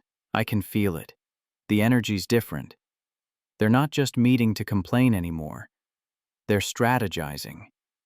Marcus studied the photograph, recognizing faces he'd seen around town. The hardware store owner, the guy who ran the auto parts shop, men whose businesses depended on local goodwill, who had everything to lose if Millbrook's demographics shifted toward diversity. Can you get audio? Wire the barn? Not legally. I'd need a warrant which requires probable cause of criminal activity. Meeting to be racist isn't illegal. Acting on it is until they do something concrete. My hands are tied. The frustration in Sarah's voice mirrored what Marcus felt. Documentation created record but didn't prevent harm. By the time you had admissible evidence of conspiracy, the conspiracy had usually already caused damage. What about protective measures? Can you increase patrol past my farm, keep eyes on Tom's movements? I can drive by more frequently on my shifts. But Marcus, I'm one deputy in a department of 12. Derek's my partner half the time, and he's sympathetic to Tom's worldview even if he doesn't participate directly. Sheriff Hayes is decent but cautious. He won't approve surveillance without evidence of imminent threat. She leaned forward, her voice dropping, though the nearest occupied booth was 3 removed from theirs. I've been documenting everything I can, building a federal case. Pattern of harassment, civil rights violations, conspiracy to deprive citizens of constitutional protections. If we can establish that Tom's group operates with tacit approval from law enforcement and judicial systems, we've got grounds for Justice Department involvement. That takes years. Which is why I'm also focusing on the immediate, keeping you and Lily safe for the next 3 weeks. After your hearing, after Jerome's case resolves, after the commission makes its determination, then we go federal. But first we have to get you through November without Tom's group escalating to violence. The word hung between them, sharp and undeniable. Violence had always been implicit in their discussion of Tom's activities, but Sarah's explicit naming transformed abstract threat into concrete possibility. Men who believed their town was being invaded didn't stop at phone calls and anonymous complaints.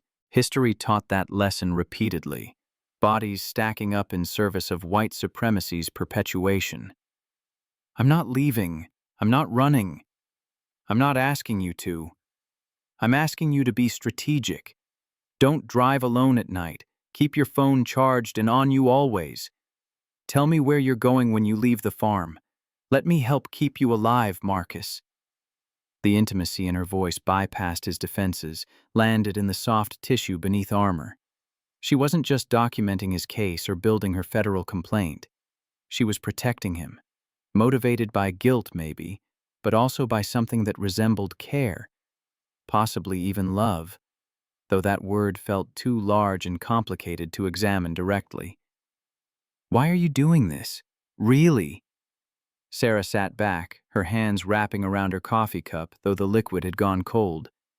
"Because 12 years ago I made a choice based on fear, and that choice hurt you in ways I'll never be able to fully repair.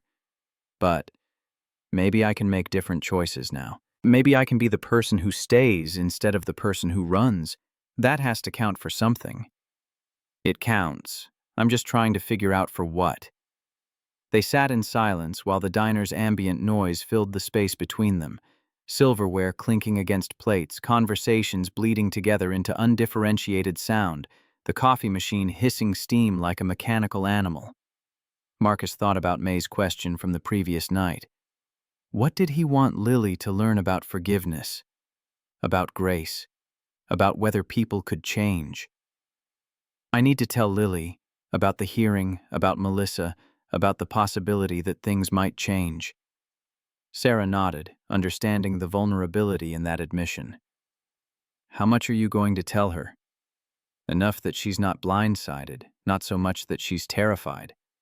That's a narrow space to navigate. Everything about raising a black child in America is a narrow space to navigate. The observation landed with weight Sarah couldn't fully access, living as she did in the relative safety of whiteness. She could understand intellectually, could document and support an ally, but she'd never have to teach her hypothetical daughter how to make herself smaller in public spaces, how to read threat in casual interactions, how to perform non-threatening competence, because survival depended on managing other people's fear. "Will you let me be there when you tell her?" Marcus considered. Sarah's presence would add complexity to an already difficult conversation, but it might also provide comfort, demonstrate that the adults in Lily's life were coordinated rather than fractured, united in protecting her even when the mechanics of that protection remained unclear. "Thursday evening. Come for dinner. We'll tell her together, the three of us." Sarah's gratitude was visible, relief mixed with apprehension. She gathered her papers, organizing them into folders labeled with the bureaucratic precision of someone who understood that documentation mattered more than truth when institutions decided outcomes. "Marcus, one more thing. I talked to my contact at Legal Aid, the lawyer representing Jerome and helping coordinate the judicial complaint. She suggested we might want to file a companion motion for your case, requesting change of venue, arguing that pre-trial publicity about Harrington's bias makes it impossible for you to get fair hearing in this county. Would that work?" "Maybe. It's a long shot, and it adds another procedural layer. But it buys time. Delays your hearing until after the commission makes its determination. Gives us opportunity to establish pattern in Jerome's case first. Or it looks like I'm running scared, trying to dodge Harrington rather than face her directly." Sarah considered this, her expression troubled. "There's truth in that. And Melissa's lawyer will absolutely frame it that way, that you're so worried about losing on merit that you're grasping at technicalities. But Marcus, if you go forward with Harrington presiding and she rules against you, appealing takes months or years. Lily could be in Nevada by then. integrated into Melissa's household enough that disruption becomes its own argument against reversal. The calculus was impossible. Strategy that might preserve his parental rights could also undermine the moral authority of his challenge to judicial bias. But strategy that prioritized principles over tactics could cost him everything. Let me think about it. Talk to May, see what she counsels. I'll let you know by Friday. They parted in the parking lot, Sarah's hand briefly touching Marcus's arm in a gesture that felt both tentative and deliberate. Then she drove toward town while Marcus headed home, headlights cutting through darkness that seemed to press against the truck's windows. May was waiting on the porch despite the cold, blanket wrapped around her shoulders. She'd developed this habit recently, positioning herself as sentinel whenever Marcus came home after dark. Vigilance born from love and fear in equal measure. That girl staying for dinner Thursday? How did you— I've been alive 73 years, Marcus. You think I can't recognize when people are planning to have difficult conversations? You get a particular look on your face, like you're preparing for battle even when you're trying to be casual about it. Marcus climbed the porch steps, settling into the rocking chair beside May's. The farm spread before them in darkness, interrupted only by the barn's security light and the distant glow of Millbrook's commercial district. We're going to tell Lily about the custody hearing, about Melissa wanting her back. Sarah thought it would help if we presented a united front, showed Lily that the adults are coordinated. United front implies united. You two figured out what you are to each other yet? We're people with shared history who are temporarily aligned by circumstance. May's laugh carried no humor. That's the saddest description of relationship I've heard in 40 years of listening to people explain themselves. Shared history and circumstance. That's what strangers have. You and that girl, you've got something messier and more valuable. Question is whether you're brave enough to name it. Marcus didn't respond immediately. The rocking chair moved beneath him, its rhythm hypnotic and grounding. Somewhere in the darkness, an owl called, the sound lonely and certain. I don't know how to trust her again, May. She left when I needed her most, made decisions about my life without consulting me. How do I build anything lasting with someone who's already demonstrated they'll disappear when things get hard? You don't build it on trust you don't have. You build it on trust you're willing to develop, piece by careful piece. Trust isn't a prerequisite for relationship, Marcus. It's the product of relationship that works. She shifted in her chair, arthritis visible in the careful way she moved. That girl hurt you. No question. But she also came back, even though coming back meant facing you and May and all the damage she caused. That takes different kind of courage than staying ever did. Leaving's easy when you're scared. Returning's hard when you're ashamed. So I should forgive her because she finally got brave enough to own her mistakes? No. You should forgive her because holding on to anger is using up resources you need for other things, like keeping your daughter, like building a life worth living. Forgiveness isn't gift to her. It's gift to yourself. May stood, gathering her blanket with slow determination. But you're going to figure that out on your own timeline, not mine. Just don't take so long that you miss the opportunity. Chances don't usually announce themselves. They just appear and disappear based on whether you were paying attention. Thursday, November 21st, 2 days after Marcus's confrontation with Rita Chen, arrived cold and bright, the kind of November day that made winter feel inevitable. Marcus picked Lily up from school at the normal time, watching her navigate social dynamics with an ease that still surprised him. She hugged 2 friends goodbye, waved at 3 others, climbed into the truck with the unself-conscious confidence of a child who felt secure in her place in the world. That security was what Marcus most feared losing, not the custody arrangement itself. That was legal construct, paperwork that could be modified. But Lily's fundamental trust that the world made sense, that adults could be relied upon, that home was stable rather than provisional. Children who lost that trust early learned to protect themselves through emotional distance, became adults who struggled to believe in permanence. "Miss Sarah's coming for dinner?" "Yes. How did you know?" "Grandma May told me. She said we're having pot roast because that's company food and Miss Sarah counts as company." Marcus filed away May's characterization. Company, not family. The distinction mattered. At home, May had indeed prepared pot roast, the house filling with smells that Marcus associated with Sunday dinners and holidays, occasions that warranted effort beyond weeknight efficiency. Sarah arrived at 6 carrying a pie from the bakery in town, her contribution to the meal an acknowledgement that she understood the evening's significance. They ate with careful normalcy, conversation touching on safe topics.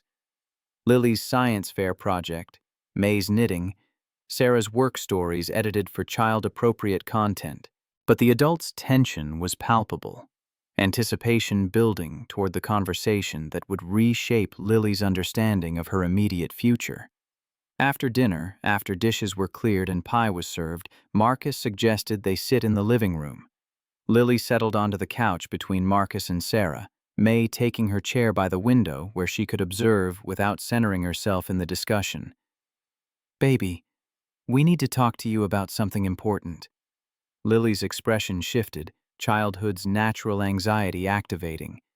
She looked from Marcus to Sarah and back, calculating threat level from adult faces. "Did I do something wrong?" "No. No, sweetheart, you didn't do anything wrong. This isn't about you. It's about adults making decisions that affect you." Marcus had rehearsed this conversation with Sarah the previous night, scripting language that balanced honesty with protection. But sitting here with his daughter's worried eyes on him, the script felt inadequate. "You know your mother, your birth mother, Melissa, hasn't been part of your life for a long time. She left when I was a baby because she couldn't take care of me." Lily's version of events had been constructed from fragments Marcus provided over years, shaped into narrative that protected her from feeling rejected. Her mother hadn't abandoned her. She'd made a difficult choice because she wasn't ready for parenthood. "That's right, and we haven't heard from her in a long time. But recently she contacted a lawyer. She wants to be part of your life now." Lily absorbed this information with visible confusion. "Like visits? Like Emma's dad who lives in Buffalo and she sees on weekends?" "Maybe like that. We don't know exactly what she wants yet. But there's going to be a hearing, like a meeting with a judge, where we talk about what's best for you." "Can I stay here, with you and Grandma May?" The question contained all the fear Marcus had hoped to avoid. Lily had translated hearing and judge into their practical meaning, adults discussing whether she'd be taken from the only home she'd known. Sarah leaned forward slightly, her voice gentle but clear. "We're going to fight for you to stay here, Lily. Your dad and I, we're working together to show the judge that this is where you belong, that you're safe and loved and thriving." "But what if the judge says I have to go with Melissa? What if I don't get to choose?" Marcus pulled Lily close, feeling her small body rigid with anxiety.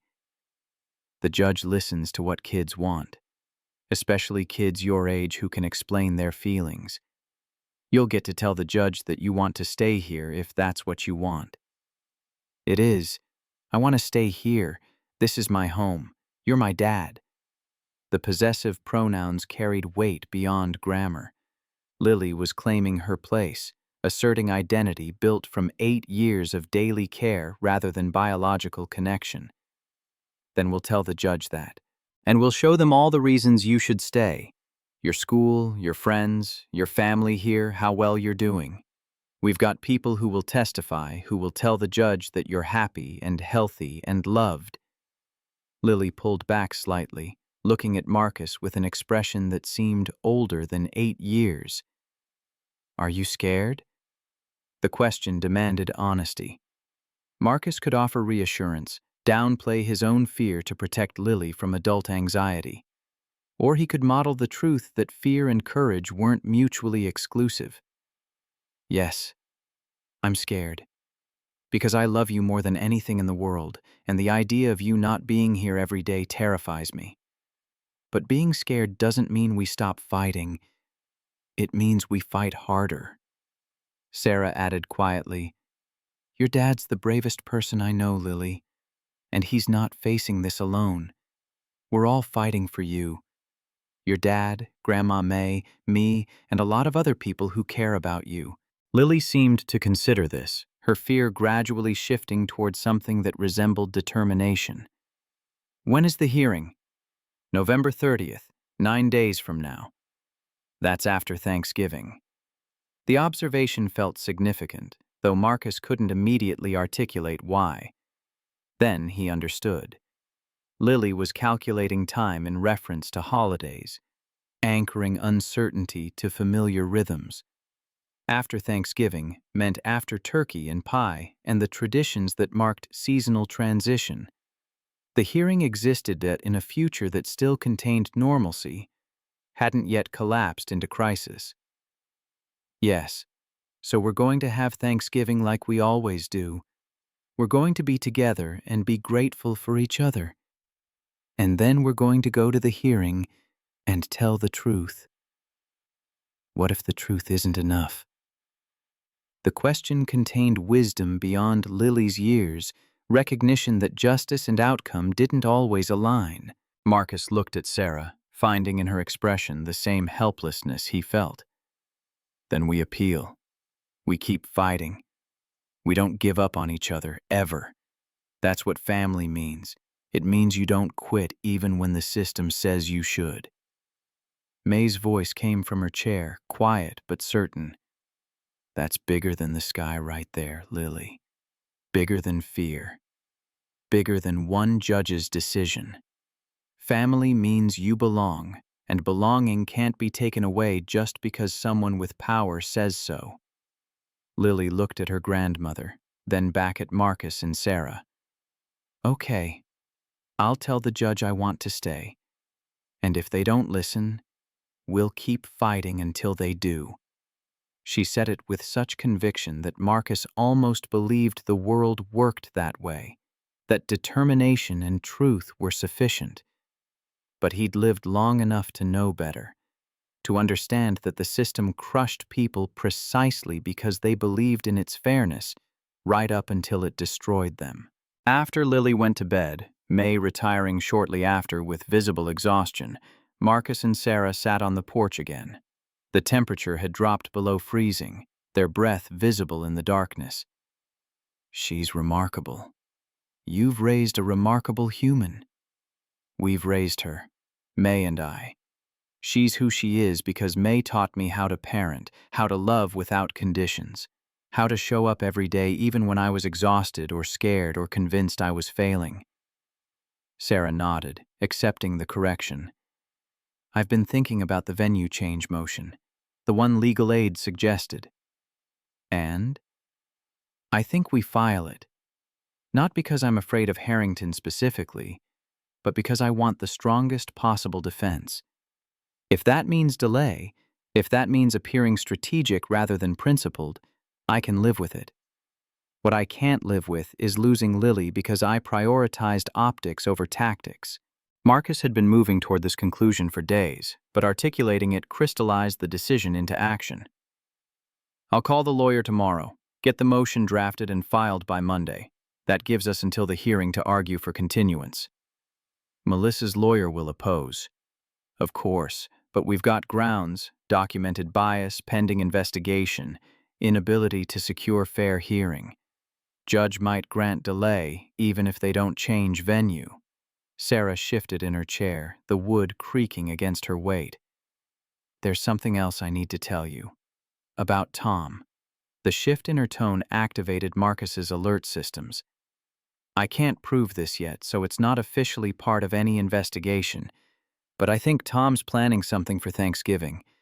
I've been monitoring his social media accounts. He's not sophisticated enough to make them private, and he's been posting about taking our town back and showing outsiders they're not welcome.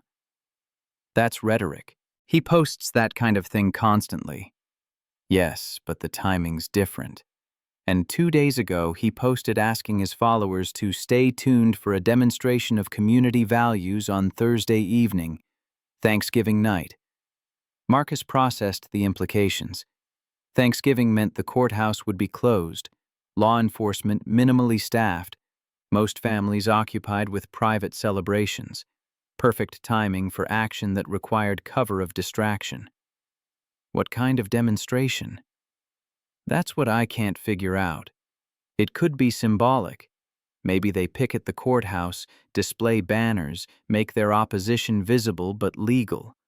Or it could be something directed at you specifically. Your farm, your property. You think they'd come here? On Thanksgiving?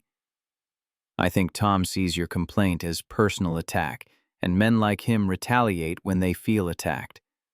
Plus, there's symbolic resonance. Thanksgiving as reclamation narrative, taking back what they believe was stolen. It fits his worldview. Marcus stood, pacing the porch's length while adrenaline sharpened his thinking. So what do we do? I'm not leaving. I'm not spending Thanksgiving hiding because Tom might show up. No, but we could arrange for increased presence. I'll coordinate with Sheriff Hayes, get patrol cars driving past every 30 minutes.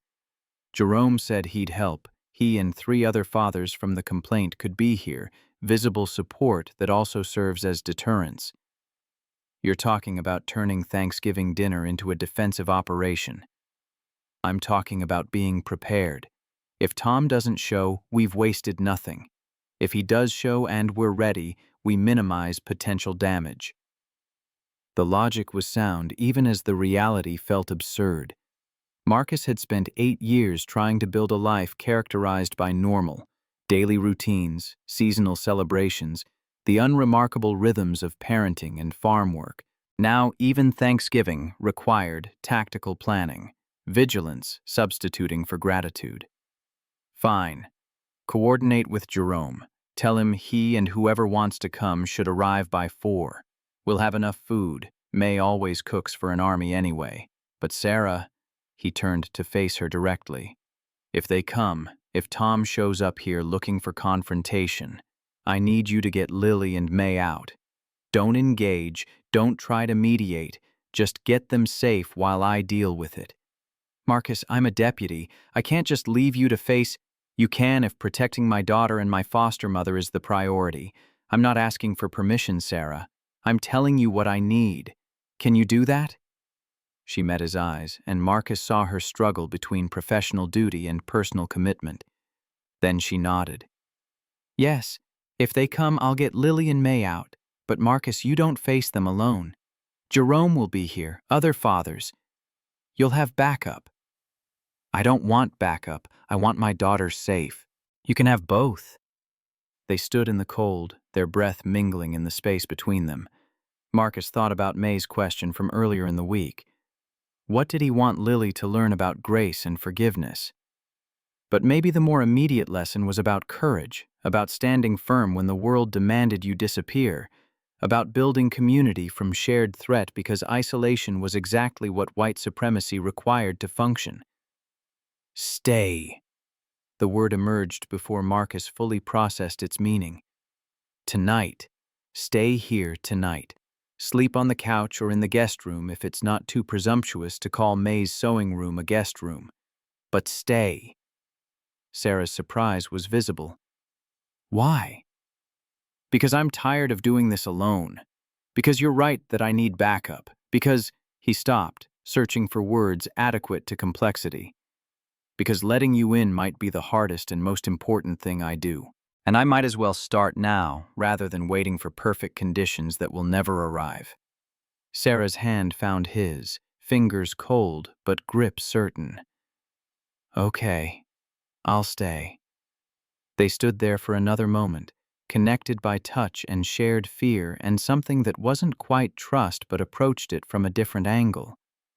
Then they went inside, Marcus showing Sarah where May kept extra blankets, the bathroom supplies she'd need, the guest room that functioned as storage but could accommodate a person if you moved the fabric bolts and sewing machine. Later, Lying in his own bed with the house silent around him, Marcus thought about thresholds, the space between running and staying, between fear and courage, between the person Sarah had been 12 years ago and the person she was becoming now, shaped by consequences she'd spent a decade avoiding. Maybe forgiveness wasn't a single decision but a series of small choices, accumulated over time until they transformed into something resembling grace. Maybe trust rebuilt itself in increments too subtle to notice until you looked back and realized the foundation had solidified while you were occupied with survival. Or maybe he was romanticizing because loneliness had its own gravity, pulling people together through proximity and shared struggle rather than genuine connection. Marcus didn't know, but he was willing to find out, willing to risk additional hurt if it meant not facing the next 9 days alone. Thanksgiving morning, November 28th, exactly 9 days before the custody hearing, arrived gray and cold, clouds hanging low enough to make the sky feel oppressive. May woke early to start the turkey, her movements in the kitchen audible through the old house's thin walls. Marcus found Sarah at the kitchen table, already dressed, nursing coffee that May had made strong enough to strip paint. Morning. Morning. May's already interrogated me about my intentions. Marcus winced. What did she ask? Whether I was planning to hurt you again. Whether I understood what was at stake. Whether I was prepared to stay even when staying got difficult. What did you tell her? That I couldn't promise perfect, but I could promise present.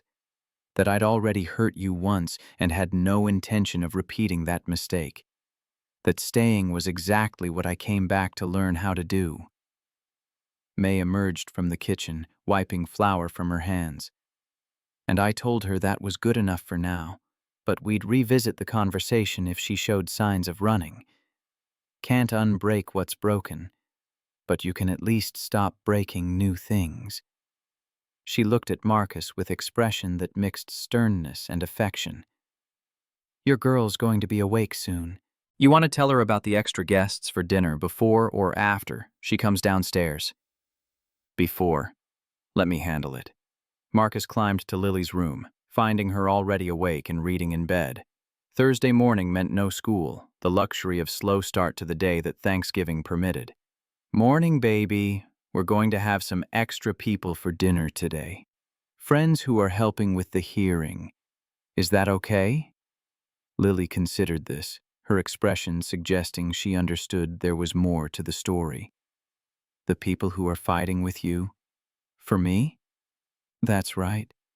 Jerome and some other dads who've had similar problems. They're coming to be together, to be family, even though we're not related by blood. That's good. Family should be together on Thanksgiving.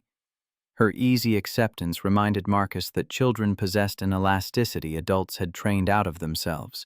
Lily didn't question why strangers were joining their celebration, didn't demand explanations about strategic defense or potential threats. She simply accepted that family expanded to include whoever showed up and stayed. Jerome arrived at 3:47 p.m. with his daughter Jasmine and 2 other fathers Marcus recognized from court mediations, Darnell Hughes and Malik Johnson.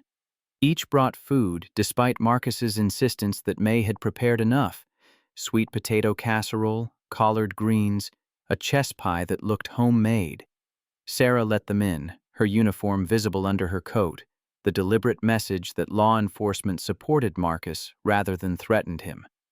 They ate at 4:30, the dining table extended with leaves May hadn't used in years, chairs borrowed from the church basement to accommodate everyone. 10 people crowded around food that May had been preparing since dawn, the turkey golden and steaming, sides arranged with care that spoke to celebration rather than fear. Before eating, May asked for grace. Marcus expected traditional blessing, gratitude for food and family, acknowledgement of abundance. But May surprised him. We're grateful today for this food and this gathering, but we're also grateful for the courage it takes to fight when the system says you should accept. We're grateful for the people who show up when showing up carries risk. We're grateful that love is bigger than law, that family transcends biology, that belonging can't be legislated away even when power tries. She paused, her voice strengthening. And we're asking for protection, for this house and these people, for wisdom to know when to stand firm and when to bend, for justice not just in courtrooms but in hearts, for the strength to be bigger than the fear that wants to make us small. Bigger than the sky, Lily whispered, and several adults echoed the phrase. They ate with the particular intensity of people who understood that shared meals were both ordinary and sacred, that breaking bread together created bonds that transcended individual interest.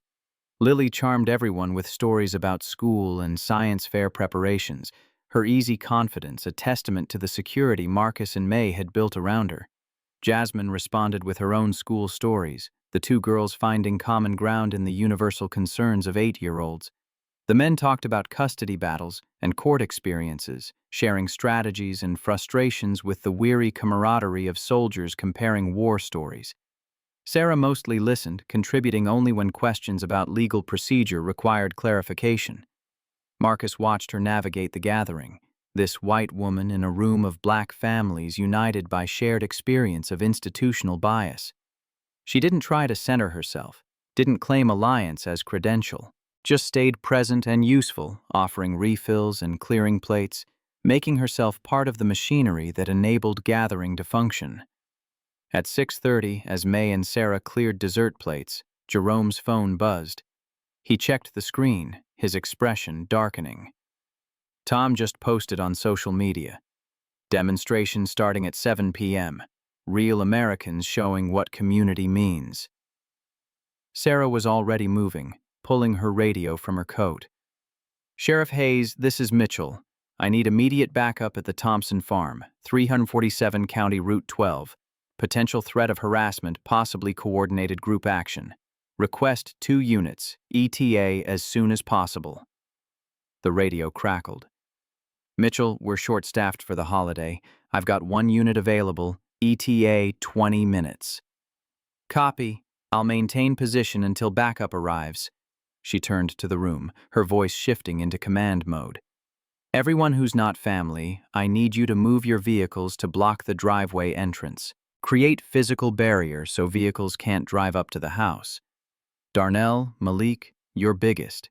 You stay with me outside, visible presence. Jerome, you stay inside with May and the girls. Marcus moved to the window, watching headlights appear at the end of the long driveway. 3 trucks, moving slowly, deliberate. Tom's red Ford in the lead. The vehicles stopped at the entrance, blocked by Jerome's car and Malik's SUV positioned bumper to bumper across the narrow opening. Doors opened. 8 men climbed out, their faces visible in the headlights. Tom stood at the front, arms crossed, the posture of a man who believed his presence alone constituted authority. Sarah stepped onto the porch, Marcus beside her. Darnell and Malik flanked them, forming a wall of quiet resistance. The cold air carried voices across the distance. This is private property, Tom. You're trespassing. Sarah's voice held the flat authority of law enforcement, amplified by the badge visible on her chest. We're here to deliver a message. Real Americans don't want your kind. Chitin, sheriff's en route. You have 2 minutes to leave before I arrest you for trespassing and intimidation. Tom's response was drowned out by the sound of an approaching siren. Sheriff Hayes's patrol car turned onto the property, lights painting everything red and blue. Tom's group hesitated, the choreography of intimidation collapsing when met with actual consequences. Hayes stepped out, hand resting on his belt, not threatening, but ready. Gentlemen, I'm going to ask you once to leave this property. If you refuse, you'll spend Thanksgiving night in lockup. The men looked at Tom, waiting for direction. But Tom's authority had evaporated in the presence of real power. He climbed back into his truck without a word, the others following. 3 sets of taillights disappeared down the road, leaving only silence and the fading smell of exhaust. Marcus exhaled, a breath he hadn't realized he'd been holding. Thank you. Hayes nodded. Mitchell's been keeping me updated on the situation. We'll file harassment charges tomorrow. Between that and the judicial complaint, Tom's going to have bigger problems than your farm." The sheriff left. The fathers stayed another hour, long enough to ensure no return visit, then departed with promises to stay in touch. Sarah remained, helping May clean while Marcus tucked Lily into bed. "Are the bad men gone?" "Yes, baby, they're gone." "Did you stand up to them, like you said?" Marcus smoothed her hair, his hand steady despite the adrenaline still coursing through him. "We all did, together. That's what family does. Bigger than the sky?" "Bigger than the sky." 6 days passed in a blur of preparation. Marcus refined his testimony, reviewed documents, rehearsed answers to questions he hoped wouldn't be asked. The venue change motion was denied, no surprise, but Sarah's documentation had been forwarded to the Judicial Commission, which meant Harrington knew she was being watched. November 30th arrived cold and clear. Marcus drove to the courthouse with May and Lily, Sarah following in her patrol car. The building looked exactly as it had every other time Marcus had entered for mediation work, but today it felt different. Today, it would decide his future. The hearing room was smaller than Marcus expected. Judge Michael Torres presided, not Harrington, who'd been temporarily reassigned pending investigation. Torres was younger, sharper, his eyes carrying the alertness of someone who read every document thoroughly. Melissa sat across the aisle with her lawyer, a woman in an expensive suit who radiated the confidence of someone who'd won these cases before. Melissa looked different, healthier, sober, probably, but still a stranger to the daughter she'd abandoned. The hearing lasted 90 minutes. Melissa's lawyer presented rehabilitation documentation, employment records, character witnesses from Nevada, a narrative of redemption that would have been compelling if it weren't built on 7 years of absence. Then it was Marcus's turn. May testified about family structure, about Lily's happiness and security. Mrs. Rodriguez described academic improvement and emotional stability. Carl Henderson, in a moment that surprised Marcus, spoke about watching Marcus integrate into community life, raising his daughter with dignity despite facing obstacles that would have broken lesser men. Sarah testified last, her data on Harrington's bias adding context without dominating. The message was clear. This case required scrutiny, not rubber stamping. Finally, Judge Torres asked to speak with Lily in chambers. 10 minutes. When she emerged, her hand found Marcus's immediately. Torres returned to the bench, his expression unreadable. "I've reviewed all submitted evidence and heard testimony from both parties. This is a case about what serves the child's best interest, not what validates parental redemption." He looked at Melissa directly. "Ms. Thompson, your rehabilitation is commendable. Your desire to reconnect with your daughter is understandable, but 7 years of absence creates a bond that can't be replaced by recent good intentions. Lily has a stable home, a strong family structure, and a father who has demonstrated consistent, loving care." Torres shifted his gaze to Marcus. "Mr. Thompson, I'm denying the modification request. You retain full custody. Ms. Thompson is granted supervised visitation 2 Saturdays per month to be arranged through family services. We'll review this arrangement in 6 months." The gavel came down. Marcus felt Lily's arms around his waist, felt May's hand on his shoulder, heard Sarah's quiet yes from behind him. Melissa was crying, her lawyer already gathering papers to leave. Outside the courthouse, Jerome waited with news of his own. His modification had been granted. Full joint custody, effective immediately. "They're investigating 4 more cases this week. Your complaint started something, Marcus." 7 months later, June. The Millbrook Town Hall was packed beyond capacity. Marcus stood at the podium, looking out at faces he recognized. Tom in handcuffs, awaiting trial for harassment and conspiracy. Harrington, whose suspension had become termination after the commission's final report. Derek Mills, no longer employed by the sheriff's department, but also Jerome and his daughter Jasmine. The 13 other fathers whose cases had been reopened. May, proud and still fighting. Lily, sitting beside Sarah in the front row. Marcus presented the evidence. 143 heartbeats between approaching the microphone and beginning to speak. He counted every one. For 18 months, 14 black fathers in this town faced systematic discrimination in family court. We documented 2.1 minutes of hearing time compared to 5.8 for white fathers. We documented bias so consistent it couldn't be explained by coincidence. The town hall erupted, some in support, others in anger. But the facts were facts. The documentation was documentation. Truth, once spoken, couldn't be unspoken. The town council voted to request a federal investigation, civilian oversight for family court proceedings, mandatory bias training for all judicial staff. It wasn't justice exactly. 11 of the 14 fathers had won their cases back, but 3 remained in legal limbo. Tom faced 14 months in prison but would eventually walk free. Harrington lost her pension but avoided criminal charges. But it was something. A crack in the foundation. Proof that resistance mattered. That evening, Marcus drove Sarah to Route 9, the same spot where they'd met 8 months earlier, where her alternator had died and pulled them back into each other's orbits. Why here? Because this is where we started, again. He pulled the ring from his pocket. Not the original, he'd never found it at the pawn shop, but a new one. Different, like they were different, like everything was different now. 12 years ago, I planned to ask you this in Washington Park. You left before I could. I spent a decade angry about it, then another few years learning to forgive. And now I'm asking, not because we're the same people we were, but because we're better versions of who we were.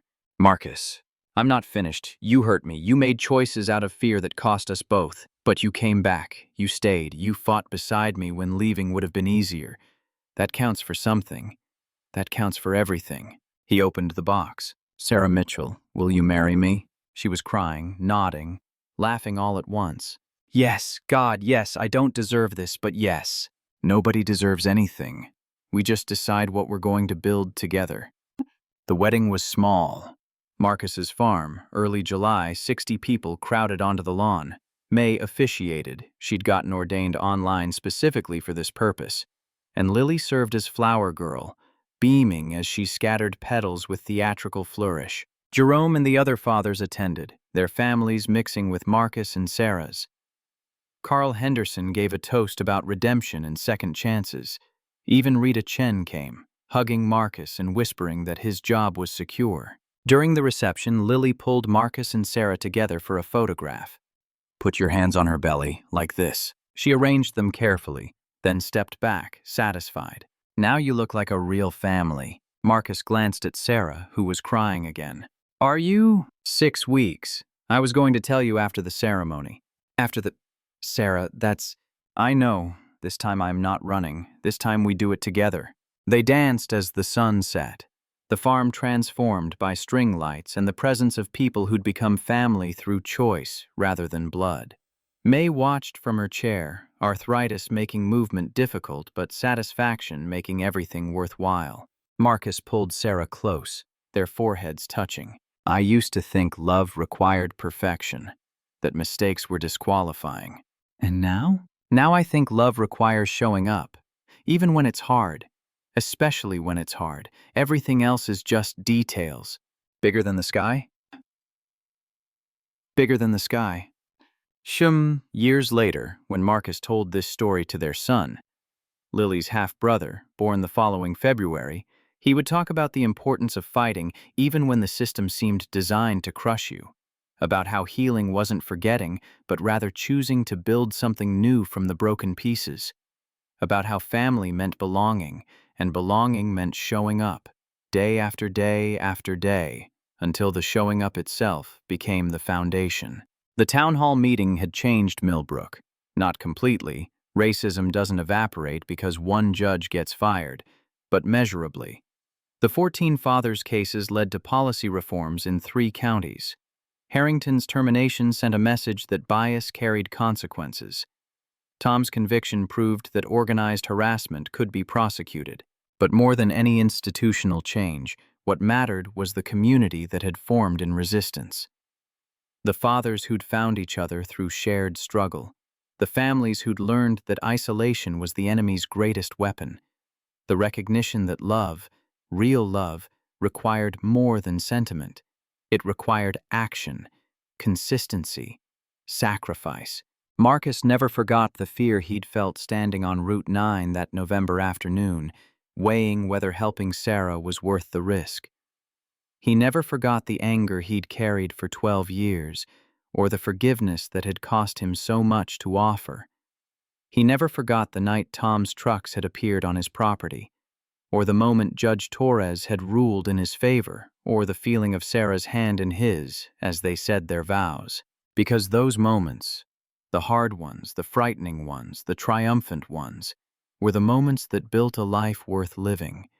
Not perfect, not easy, but real, present, bigger than any individual fear or failure or flaw. Bigger, as May would say, than the sky itself.